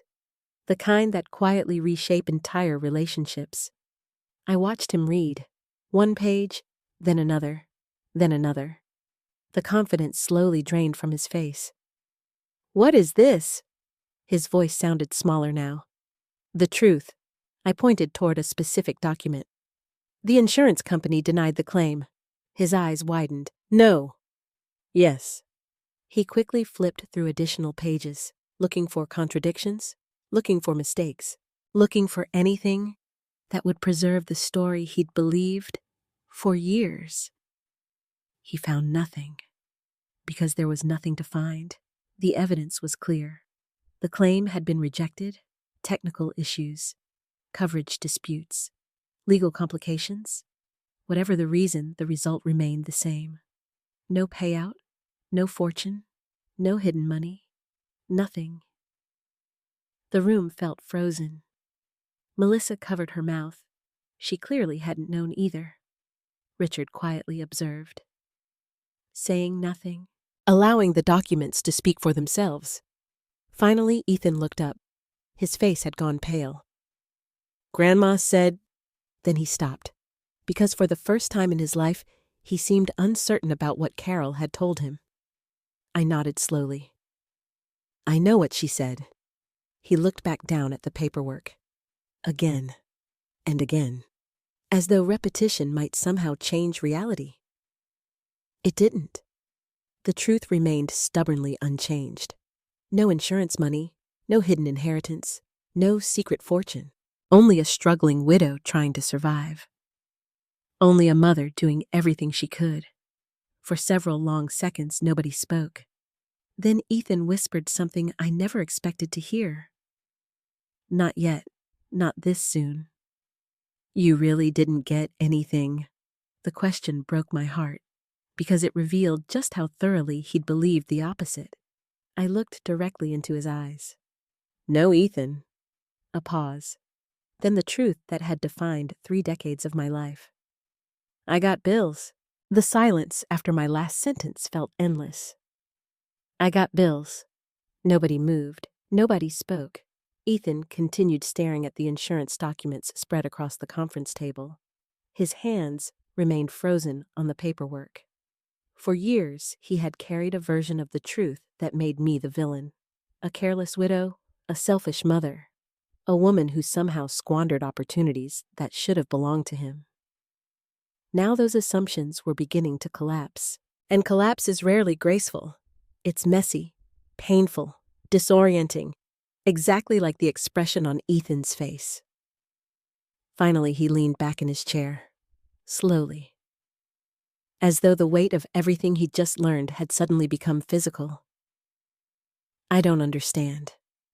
His voice sounded hollow. I wasn't surprised. The human mind doesn't surrender decades of belief in a single moment, even when evidence is sitting directly in front of it. I nodded. I know. He looked down again, then back at me. Why wouldn't Grandma tell me this? There it was, the question I had waited years to hear. Not because it proved I was right, because it meant he was finally questioning the story. The story that had poisoned our relationship. The story that had grown stronger every year. I opened my mouth to answer, Before I could speak, another voice interrupted. Melissa. Because she wanted you angry. The room froze. Every head turned toward her, including mine. Melissa had barely spoken during the entire meeting. Now she sat upright, her hands folded tightly together, her face pale but determined. Ethan stared at her. What? Melissa held his gaze. For a moment, I saw something in her eyes I hadn't seen before. Exhaustion. The exhaustion of someone who had stayed silent too long. Someone carrying a secret. Someone finally deciding to put it down. Melissa, Ethan warned. His voice carried a sharp edge. A warning. A plea. Maybe both. But Melissa didn't back down. No! Her voice trembled slightly, then strengthened. No, Ethan. My pulse quickened. Something was happening. Something important. For the first time all morning, Ethan looked genuinely nervous. Not defensive. Not angry. Nervous. Melissa looked toward me briefly, almost apologetically, then back at her husband. I can't do this anymore. The room became painfully quiet. Even Richard Coleman seemed to sense the shift. He leaned back and remained silent, watching, listening, waiting. Ethan's jaw tightened. Melissa, this isn't the place. Actually, it is. Her answer came immediately, without hesitation, without fear. That alone told me how long she had been holding this inside. I felt my stomach tighten. Part of me already knew what was coming. Not the details, but the direction. Because people don't reach a breaking point without a reason. Melissa took a slow breath. Then she looked directly at me. The sadness in her eyes nearly broke my heart. I'm sorry, Denise. I frowned. For what? Tears immediately appeared in her eyes, and suddenly I knew. Whatever came next was going to hurt a lot. I should have told you sooner. The words hung in the air. Ethan closed his eyes, briefly, the way people do when they know something inevitable is approaching, something they can no longer stop. What should you have told me? I asked softly. Melissa swallowed, then looked at Ethan. Tell her. His eyes snapped open. No. The answer came too quickly, too forcefully. Melissa looked away, almost as if she expected that response. Then she turned back toward me and said it herself. The business deal isn't what Ethan told you. The room went still, completely still. My heartbeat quickened. I already disliked the direction of the conversation. What do you mean? Melissa reached into her purse, slowly, carefully. Then she placed a thick envelope on the table. My eyes immediately moved toward Ethan. His face had gone pale, not nervous pale, terrified pale, and suddenly I understood. Whatever was inside that envelope mattered, a lot. Melissa pushed it toward me. I made copies. Ethan's head snapped toward her. You what? His voice was barely controlled now. She ignored him. I slowly opened the envelope. Inside sat financial documents, loan statements, debt records, legal notices, bank correspondence. The further I looked, the colder I felt. What is all this? Melissa's voice cracked. Debt. I looked up. Whose debt? The answer came immediately. Ethan's. Silence. Absolute silence. I stared at my son. He wouldn't meet my eyes. Not anymore. The confident businessman who entered this room was disappearing rapidly, replacing him with someone else, someone frightened, someone exposed, someone running out of places to hide. I returned my attention to the paperwork. The numbers were staggering, far larger than I expected. Far larger than anything Ethan had ever mentioned. Loan after loan, credit lines, business obligations, missed payments, refinancing agreements. The deeper I looked, the worse it became. My chest tightened. Ethan. His name barely left my lips. I wasn't angry. Not yet. Mostly, I was shocked. Melissa wiped tears from her cheeks. The project isn't failing. I looked at her. What? She shook her head. It's already failing. The distinction hit like a punch. Not failing. Already failed.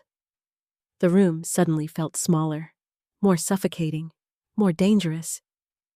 Richard quietly removed his glasses, his expression unreadable. The documents had clearly surprised him as well. Melissa continued. He told investors everything was under control. Her voice trembled. It isn't. I looked toward Ethan.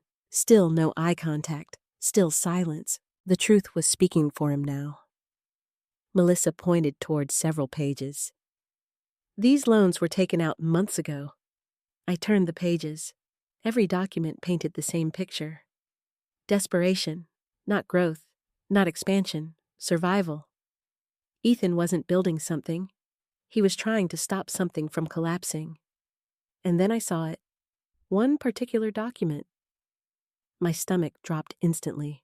The application mentioned collateral requirements, additional security, property backing. Property ownership. My property. My house. Suddenly, everything became clear. The urgency, the pressure, the manipulation, the demand that I sign immediately. This was never about opportunity. It was about rescue. He wasn't asking me to help build something. He was asking me to save him, possibly at the cost of everything I owned. I looked directly at him, for the first time in nearly 10 minutes. How much risk was there? He remained silent. I repeated the question. How much risk? His answer barely rose above a whisper. A lot. The honesty shocked me, mostly because it arrived so late. I leaned back in my chair, trying to absorb everything. The lies, the pressure, the hidden debt, the insurance story, the manipulation, the years of resentment. Suddenly, the pieces fit together. Not perfectly, but enough. Melissa looked devastated. I didn't know how to stop it. I reached across the table and touched her hand gently. None of this was her fault. In fact, she had done something remarkably brave. She had chosen truth over loyalty to deception. That couldn't have been easy, especially when the person being exposed was her husband. Ethan finally spoke. His voice sounded broken. I was going to fix it. Nobody answered, because everyone in the room understood the same thing. People drowning always believe they're one step away from fixing it, until they aren't. Richard slowly gathered at the documents in front of him. His expression had changed completely. The excitement he'd shown earlier was gone, replaced by concern and disappointment, a very dangerous combination in the business world. He looked directly at Ethan, neither angry nor emotional, just honest. And somehow that felt worse. Much worse. Because I already knew what was coming next. And judging by the expression on Ethan's face, so did he. The silence inside the conference room felt heavier than any argument. Nobody needed to raise their voice anymore. The documents had already done that for us. Every loan statement, every missed payment, every hidden obligation, every lie. They sat on the table like witnesses, and witnesses rarely care about excuses. Richard Coleman slowly removed his reading glasses and placed them beside the stack of papers. Then he looked directly at Ethan, not as an investor, not as a potential business partner, as a man evaluating another man's character. The distinction mattered. A lot. Ethan. His voice was calm, professional, controlled. That made it more frightening. People shouting can sometimes be negotiated with. People speaking calmly have often already made their decision.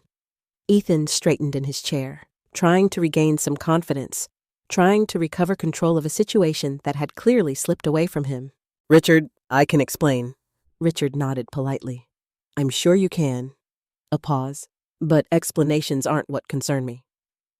Ethan swallowed. I noticed it immediately. The room did too.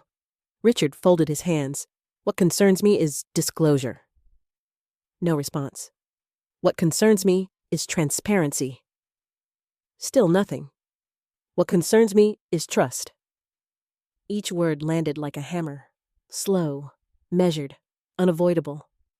Ethan shifted uncomfortably. The project itself is solid. Richard's expression didn't change. Perhaps. It's profitable. Possibly. It can still work. Richard sighed softly, then delivered the sentence that changed everything. I won't be involved. The words hung in the air, final, absolute, unmovable. For a second, Ethan simply stared at him, as though he hadn't heard correctly. What? Richard remained calm. Our firm is withdrawing. The blood drained from Ethan's face. Richard, no. His tone remained polite, firm, professional. I think that's best. The room became painfully quiet. I could practically hear Ethan's future collapsing around him. Not because the project failed, because the credibility behind the project had failed. Investors can survive bad ideas. What they rarely tolerate is dishonesty. Richard stood, slowly, deliberately. He gathered his briefcase, then looked at me. For a moment, the businessman disappeared. The grateful young man from the diner returned. The man who remembered kindness. The man who remembered being helped. Mrs. Wagner. I stood as well. Yes. He smiled sadly. You deserved better than this. Emotion caught unexpectedly in my throat. I nodded, unable to respond immediately. Richard glanced toward Ethan, then toward Melissa, then back to me. I hope things work out. So do I. He shook my hand, then left, just like that. The door closed behind him, and with it the largest opportunity Ethan had ever pursued. Silence followed. A crushing silence. The kind that forces people to sit with consequences. Nobody moved. Melissa stared at the table. I remained standing. Ethan looked toward the closed door, still trying to process what had happened. Then the anger arrived. Not sadness, not reflection. Anger. His chair scraped against the floor as he stood abruptly. This is unbelievable. I closed my eyes briefly. Of course, blame. The oldest refuge of wounded pride. Melissa looked exhausted. Ethan. No. He pointed toward the folders, toward me, toward everything. This didn't have to happen. I stared at him. The statement was almost surreal. This didn't have to happen. His jaw tightened. If you hadn't brought all this nonsense. The word slipped out before I could stop it. 42 years of sacrifice, 30 years of documents, a lifetime of truth, reduced to nonsense. Ethan immediately doubled down. Yes, his voice grew louder. This entire spectacle. I felt something shift inside me, not anger, not exactly. Something calmer, something stronger. Clarity. For years, I had confused love with endless patience. I had confused forgiveness with permission. I had confused motherhood with surrender. Standing there, I finally understood the difference. Ethan. My voice remained quiet. That somehow made him stop talking. You still don't understand. His eyes flashed. Oh, I understand perfectly. No. I shook my head. You don't? The room fell silent again. I looked directly at my son, the boy I raised, the man standing before me, and I saw both at once. That was the hardest part. No matter how old children become mothers, continue seeing every version of them. The toddler, the teenager, the adult, all existing simultaneously. I didn't come here to destroy your deal. He laughed bitterly. Really? Really? My answer came immediately. Because it was true. If revenge had been my goal, I would have acted years ago. I would have exposed lies, cut ties, walked away. Instead, I spent decades hoping, waiting, praying, for understanding, for gratitude, for truth. I came here because you told me I owed you everything. His expression hardened. I continued, and for one brief moment I believed maybe if you saw the facts, something would change. Silence. Painful silence. Then I said something I had never said aloud before. I was wrong. The words surprised even me, because they were true. Facts alone don't change people. People change when they choose to. No document can force humility. No evidence can create gratitude. Those things have to come from within. Melissa quietly wiped another tear away. She understood, perhaps more than Ethan did. My son stared at me. Neither of us spoke for several seconds. Then he asked a question. One final attempt. One final lifeline. What now? I already knew the answer, because I had made the decision weeks earlier, before this meeting, before the birthday dinner, before the explosion. I opened my purse, removed a folded document, and placed it on the table. Ethan frowned. What is that? My updated estate plan. The confusion lasted only a second, then understanding hit. His eyes widened. What? I looked at him calmly, not angrily, not triumphantly. Calmly. I met with my attorney. Melissa froze. Ethan's face went pale. A different kind of pale this time. Not fear of financial loss. Fear of losing assumptions. What did you do? I folded my hands, exactly the way I had done countless times while raising him. The same posture, the same calm, the same certainty. I protected my family. His voice rose immediately. Mom. No. For the first time that day, I interrupted him. The word wasn't loud, yet it stopped him completely. No. The room felt still, almost sacred, because boundaries have a strange power when spoken after years of silence. I looked directly into his eyes. You asked me for my house. A pause. You asked me to risk everything I spent 30 years building. Another pause. You believed I owed it to you. His shoulders sagged slightly. I could see exhaustion replacing anger. Good. Sometimes exhaustion creates space for truth. I slid the document toward him, slowly, deliberately. The first page remained face down.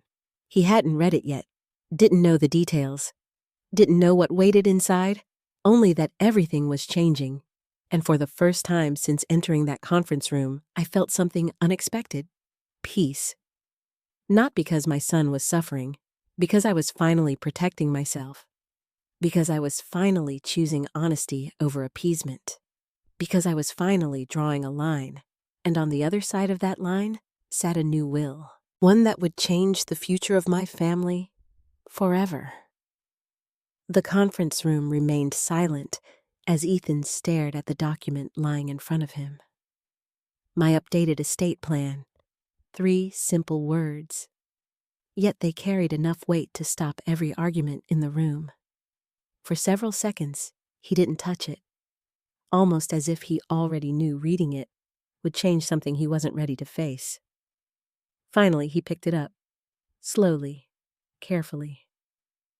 His eyes scanned the first page, then the second, then the third. The confidence he had entered the room with was gone now, completely gone. Only confusion remained, and beneath that confusion, fear. What is this? His voice sounded strained. I sat quietly, allowing him to continue reading. The document wasn't complicated. In fact, it was remarkably straightforward. The house, my savings, my remaining assets. Everything had been placed into a trust, a carefully structured trust, one designed with a specific purpose. Protection, not punishment. Protection. Ethan flipped another page, then another, his brow furrowed. Why is Sophie's name here? Melissa immediately looked up. I answered calmly. Because she's the beneficiary. The room froze. Ethan stared at me. What? Sophie is the beneficiary? I repeated the words gently, not because I enjoyed hurting him, because clarity mattered, especially now. He looked back down, reading faster, searching, looking for something. A loophole. A misunderstanding. An explanation that would restore the reality he expected. He found none, because none existed. The trust was airtight, carefully reviewed, legally sound, and very intentional. His eyes moved across another paragraph, then another. Then suddenly he stopped. The realization hit, hard. I can't access any of it. No. The answer came quietly. You can't. Silence. Melissa looked stunned. Not angry, not offended, just surprised. I don't think she expected this either. Ethan lowered the papers. His face had become pale again. The same expression people wear when they discover a door they assumed was open has actually been locked for quite some time. When did you do this? A few weeks ago. His eyes widened.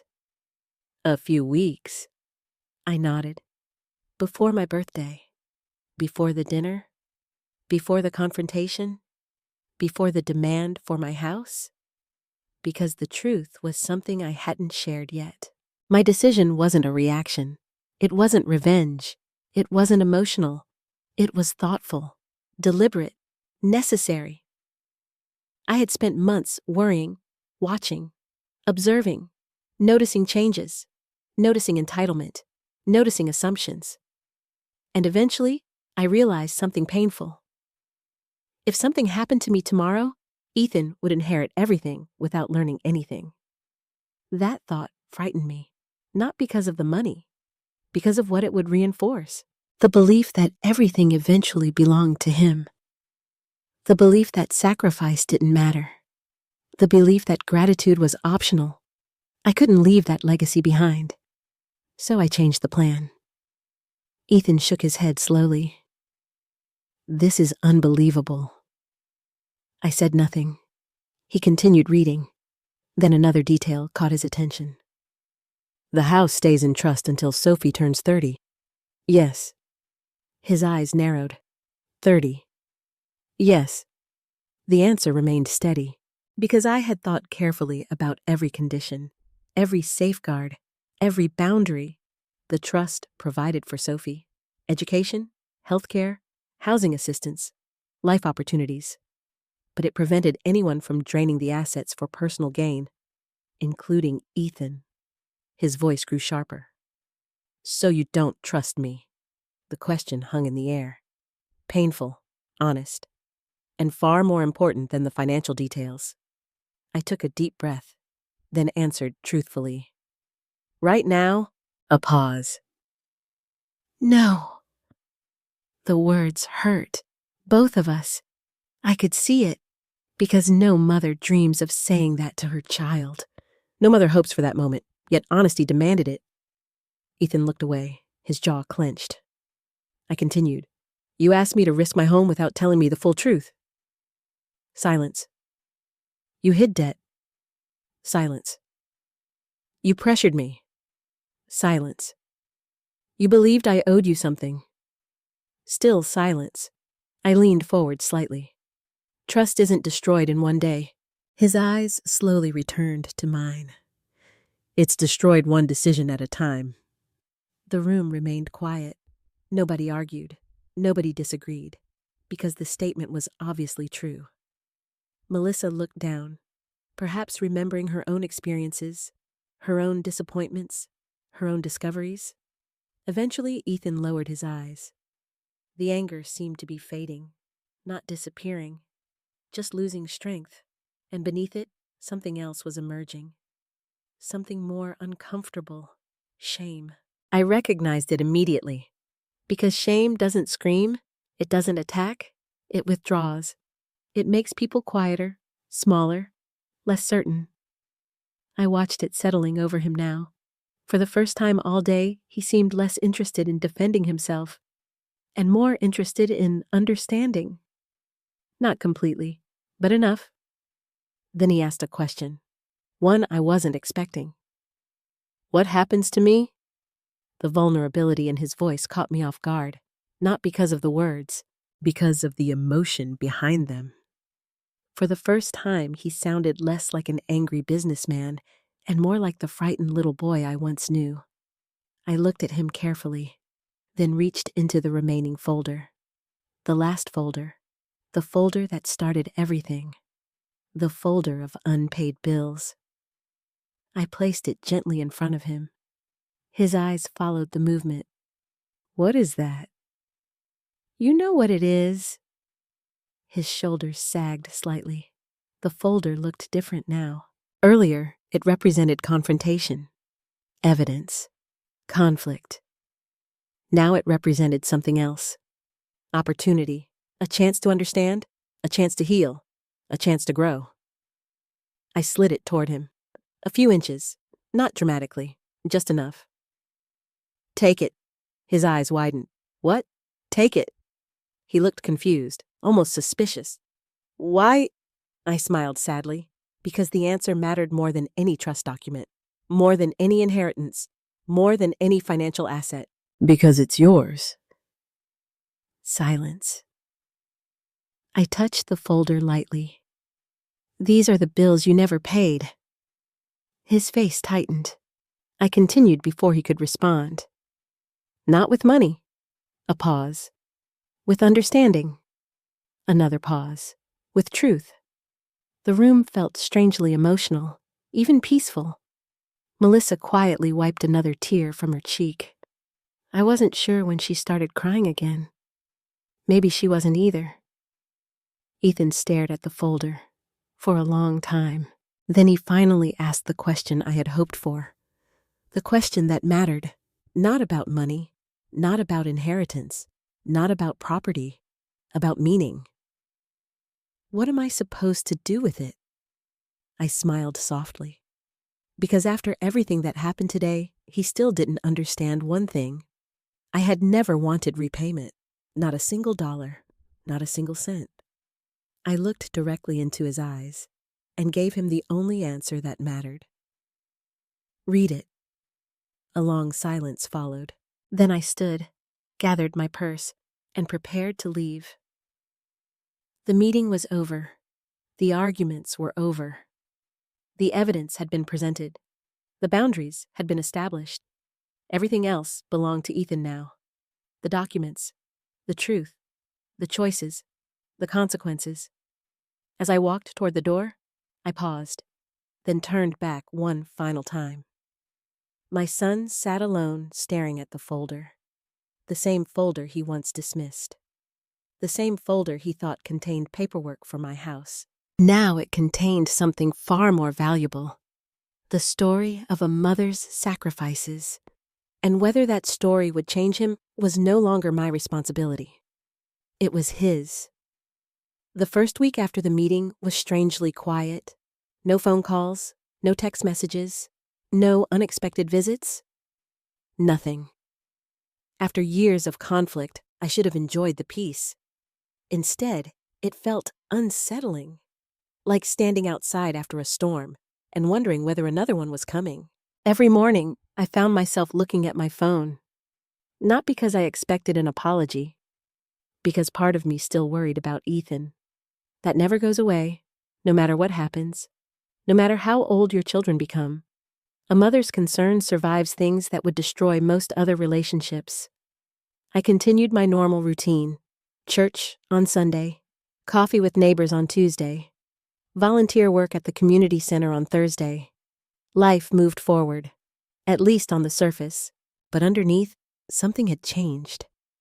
For the first time in years, I wasn't carrying responsibility for Ethan's choices.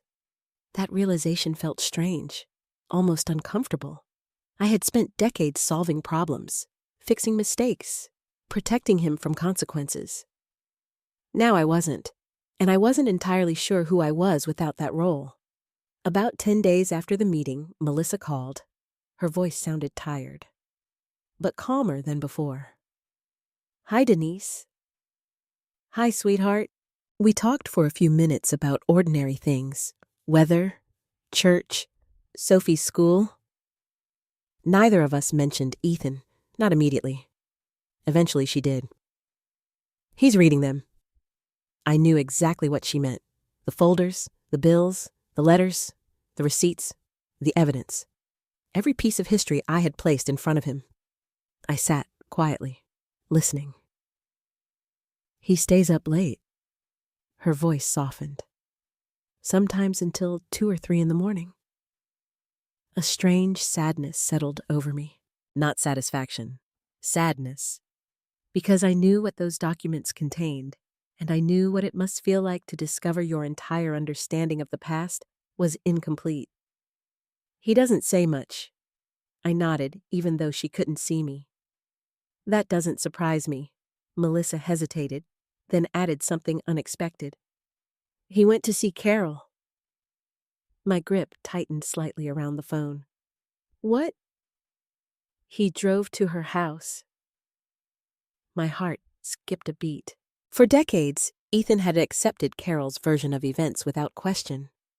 Now he was questioning everything. The confrontation was inevitable. I just hadn't expected it so soon. "What happened?" "I don't know," Melissa sighed. "He won't talk about it."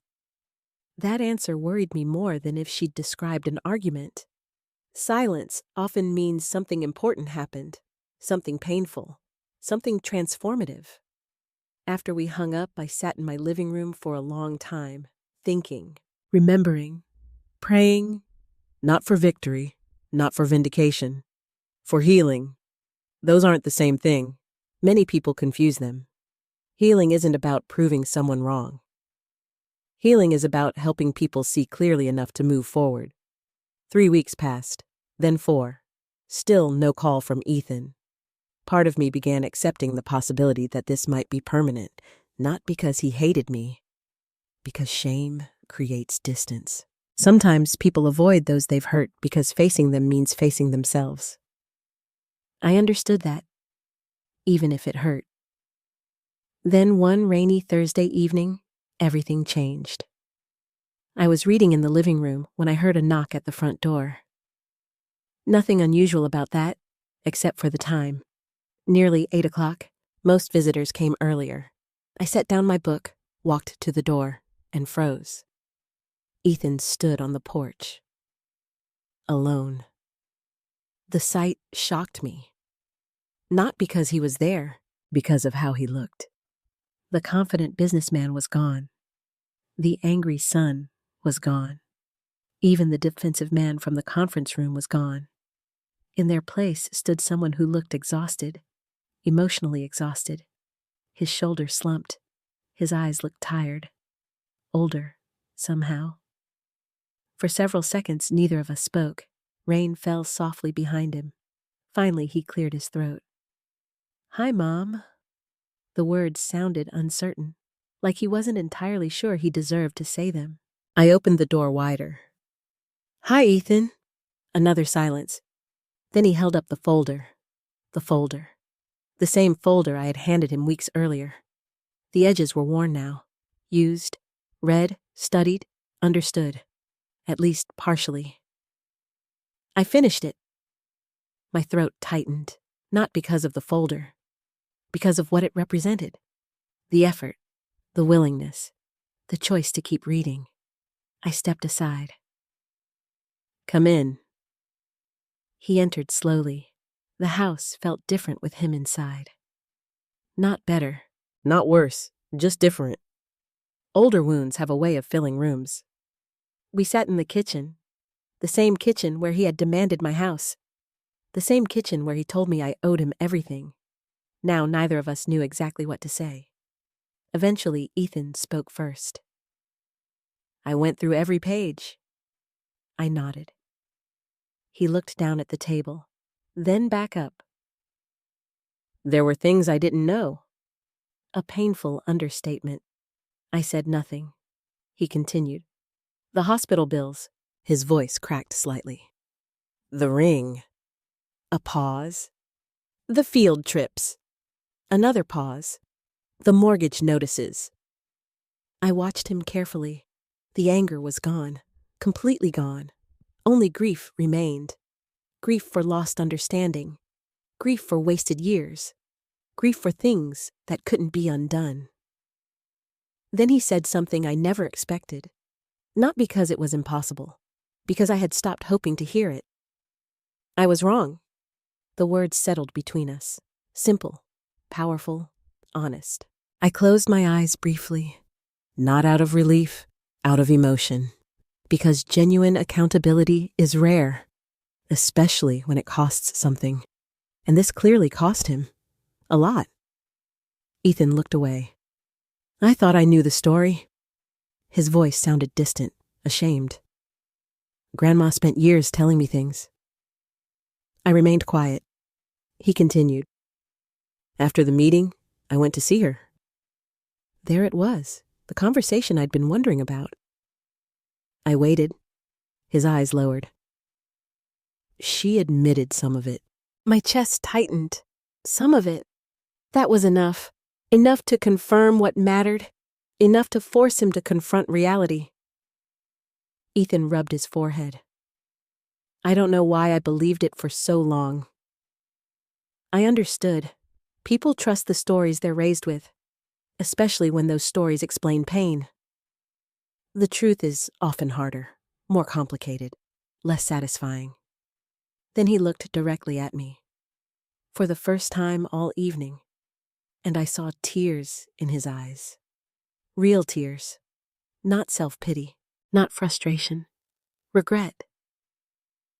I spent years blaming you. The words barely emerged. I know. His shoulders shook slightly. I made you the villain. I couldn't argue with that, because it was true. For years, I had occupied that role in his mind. The obstacle, the disappointment, the failure. Now he finally saw something different, not perfection, just reality. Then came the apology. Not dramatic, not rehearsed, not theatrical, just honest. I'm sorry, Mom. The tears finally escaped. Mine too. Not because everything was fixed. It wasn't, not even close. Trust doesn't return overnight. Neither does healing. But something important had happened. The first brick in the wall between us had finally been removed. Ethan wiped his eyes, then looked at me again. Hope and fear mixed together. Can you forgive me? The question hung in the air. Heavy, complicated, human. I reached across the table, placed my hand over his, and gave him the most honest answer I could. I love you. A pause. But forgiveness takes time. He nodded slowly, accepting it, understanding it, for the first time in years. And somehow that felt like the beginning. The months that followed weren't magical. They weren't perfect. There was no dramatic moment where everything suddenly returned to normal. Real healing rarely works that way. Real healing is slower, messier, more uncomfortable, and far more valuable. After that evening in my kitchen, Ethan didn't immediately become a different person. What changed first wasn't his personality. It was his behavior. For the first time in years, his actions began matching his words. That mattered more than any apology ever could. A week after our conversation, he called me. Not because he needed something. Not because he wanted advice. Not because he was in trouble. He called simply to ask how I was doing. The question caught me off guard, because it had been a very long time since he'd asked. We talked for 15 minutes, mostly ordinary things. Weather, church, Sophie's school. Nothing dramatic. Yet when I hung up, I found myself smiling. Because ordinary conversations are often the first sign of something extraordinary. Respect. The calls continued. Not every day, not even every week, but consistently. And consistency matters. especially after disappointment. A month later, Ethan asked if we could have lunch together. Just the two of us. I agreed, though I was nervous. Part of me still expected old patterns to return. Old habits, old attitudes, old wounds. Instead, something surprising happened. He listened, really listened, not waiting for his turn to speak, not checking his phone, not interrupting, listening. I hadn't realized how much I missed that. At one point during lunch, he reached into his jacket pocket and handed me an envelope. I frowned. "What's this?" He looked embarrassed. "Open it." Inside was a check. Not a huge amount, not enough to change my life. That wasn't the point. I looked up, confused. "Ethan." He shook his head immediately. "I know."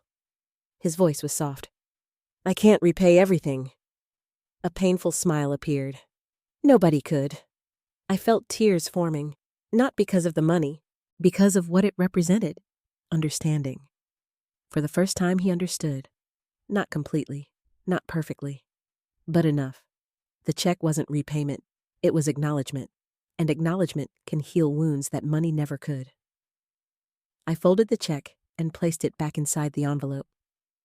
Then I looked at him. "You don't owe me anything." His eyes filled with emotion. "Maybe not." A pause. "But I owe you gratitude." The words hit harder than I expected, because gratitude was all I had ever wanted. Not obedience, not worship, not payment. Gratitude, simple gratitude. As the months passed, other changes followed. Ethan began attending counseling. That surprised me and impressed me. Therapy isn't easy, especially for people raised to believe they already know the answers. Yet he committed to it, week after week, session after session. Slowly he began unpacking decades of resentment, decades of assumptions, decades of stories he had accepted without question. The process wasn't comfortable. Growth rarely is, but it was necessary. Melissa told me she noticed changes too. The defensiveness decreased, the anger softened, the blame began disappearing. Most importantly, Ethan started taking responsibility for his choices. No more excuses, no more villains, no more rewriting history, just accountability. One afternoon, several months after the conference room meeting, Ethan invited me to a family gathering. At first, I hesitated. The memory of my birthday dinner still lingered. The humiliation, the comments, the pain. Part of me wasn't ready. But I went, and I'm glad I did, because something happened there that I never expected. After dinner, Ethan stood up, tapped his glass, and asked everyone for their attention. The room fell quiet. I immediately felt nervous. Public attention has never been my favorite thing. Then Ethan looked directly at me. His eyes reflected something I'd been waiting to see for years. Respect. "I want to say something." The room remained silent. He took a breath, then spoke. "When I was younger, I believed a lot of things about my mother." My heart began pounding. Guests exchanged curious looks. Nobody knew where this was going. Neither did I. Ethan continued. "Some of those things weren't true." The room grew quieter. "If I'm honest, I spent years blaming her for things she never did." His voice trembled. Just slightly, enough to reveal how difficult this was. Then he looked directly at me, in front of everyone, and said the words I never expected to hear publicly. "My mother sacrificed more for me than I ever understood." Tears immediately filled my eyes. Not because I needed recognition, because I knew how hard it was for him to say that. Pride doesn't surrender easily, especially in public. Yet there he stood, doing exactly that. "I owe her an apology." The room remained completely silent. Several people looked emotional already, including Melissa, including Sophie, and definitely including me. Then Ethan finished. "I spent years thinking she owed me everything." A pause, the same pause that seemed to carry 40 years of history. "The truth is, I was the one who owed her. No one spoke for several seconds afterward. Then applause started. Soft at first, then louder. Not because of me. Because people recognize courage when they see it. And accountability takes courage. Real accountability always does. Later that evening, Sophie hugged me tightly. "Grandma." "Yes, sweetheart." She smiled. "Dad seems happier." I thought about that, then nodded. "He does?" And he really did, not because his life suddenly became easier. It hadn't. The business problems still existed. The financial challenges still existed. Life was still complicated. What changed was the burden he carried. Resentment had defined him for years. Now it didn't. And people become lighter when they stop carrying resentment. As for Carol, things became more distant. Not dramatic, not explosive, just honest. Ethan maintained limited contact, polite but cautious. The blind trust was gone, maybe forever. Some relationships survive truth. Others simply adjust to it. That's life. A year after everything happened, I sat on my front porch watching the sunset. Ethan was inside helping Sophie with homework. Melissa was making coffee. The sound of laughter drifted through the screen door. Ordinary sounds, beautiful sounds, family sounds, the kind I once feared I might never hear again. I thought about the folder, the bills, the letters, the receipts, the decades of evidence. In the end, those papers never collected a single dollar. Not one. Because they were never meant to. The unpaid bills weren't financial. They never were. They represented understanding, truth, perspective, gratitude, and eventually my son paid every one of them. Not with money, with humility, with accountability, with growth, and with love. Sometimes the greatest sacrifices are the ones nobody sees. A mother working late shifts after everyone else has gone home. A parent skipping meals so a child can eat. A widow carrying grief and responsibility at the same time. These moments rarely make headlines. They rarely receive applause. Yet they shape entire lives. One lesson I learned is that love and enabling are not the same thing. For years, I believed being a good mother meant absorbing every hurt, every accusation, and every disappointment without setting boundaries. I was wrong. Real love sometimes requires honesty. Real love sometimes requires saying no. And real love sometimes requires allowing people to face the consequences of their own choices. I also learned that gratitude cannot be demanded. It must be discovered. The more I tried to defend myself, the less my son listened. The moment I stopped arguing and simply showed him the truth, he finally had the opportunity to see things differently. Forgiveness is another lesson people often misunderstand. Forgiveness does not mean pretending nothing happened. It does not erase pain or instantly restore trust. Forgiveness is a process. It happens one step at a time, built through actions rather than promises. Most importantly, the truth has a remarkable way of surviving. It may stay hidden for years, sometimes even decades, but eventually it finds a voice. If you're a parent, a grandparent, or someone who has sacrificed for family, I hope this story reminds you that your efforts matter even when they go unnoticed. And if you've ever taken someone's love for granted, it's never too late to change. I'd love to hear your thoughts. What would you have done if you were in Denise Wagner's position? Have you ever had to set boundaries with someone you loved? Share your story in the comments. And before you go, tell me where you're watching from and what time it is in your part of the world. If this story touched your heart, please like and subscribe so we can continue sharing these journeys together.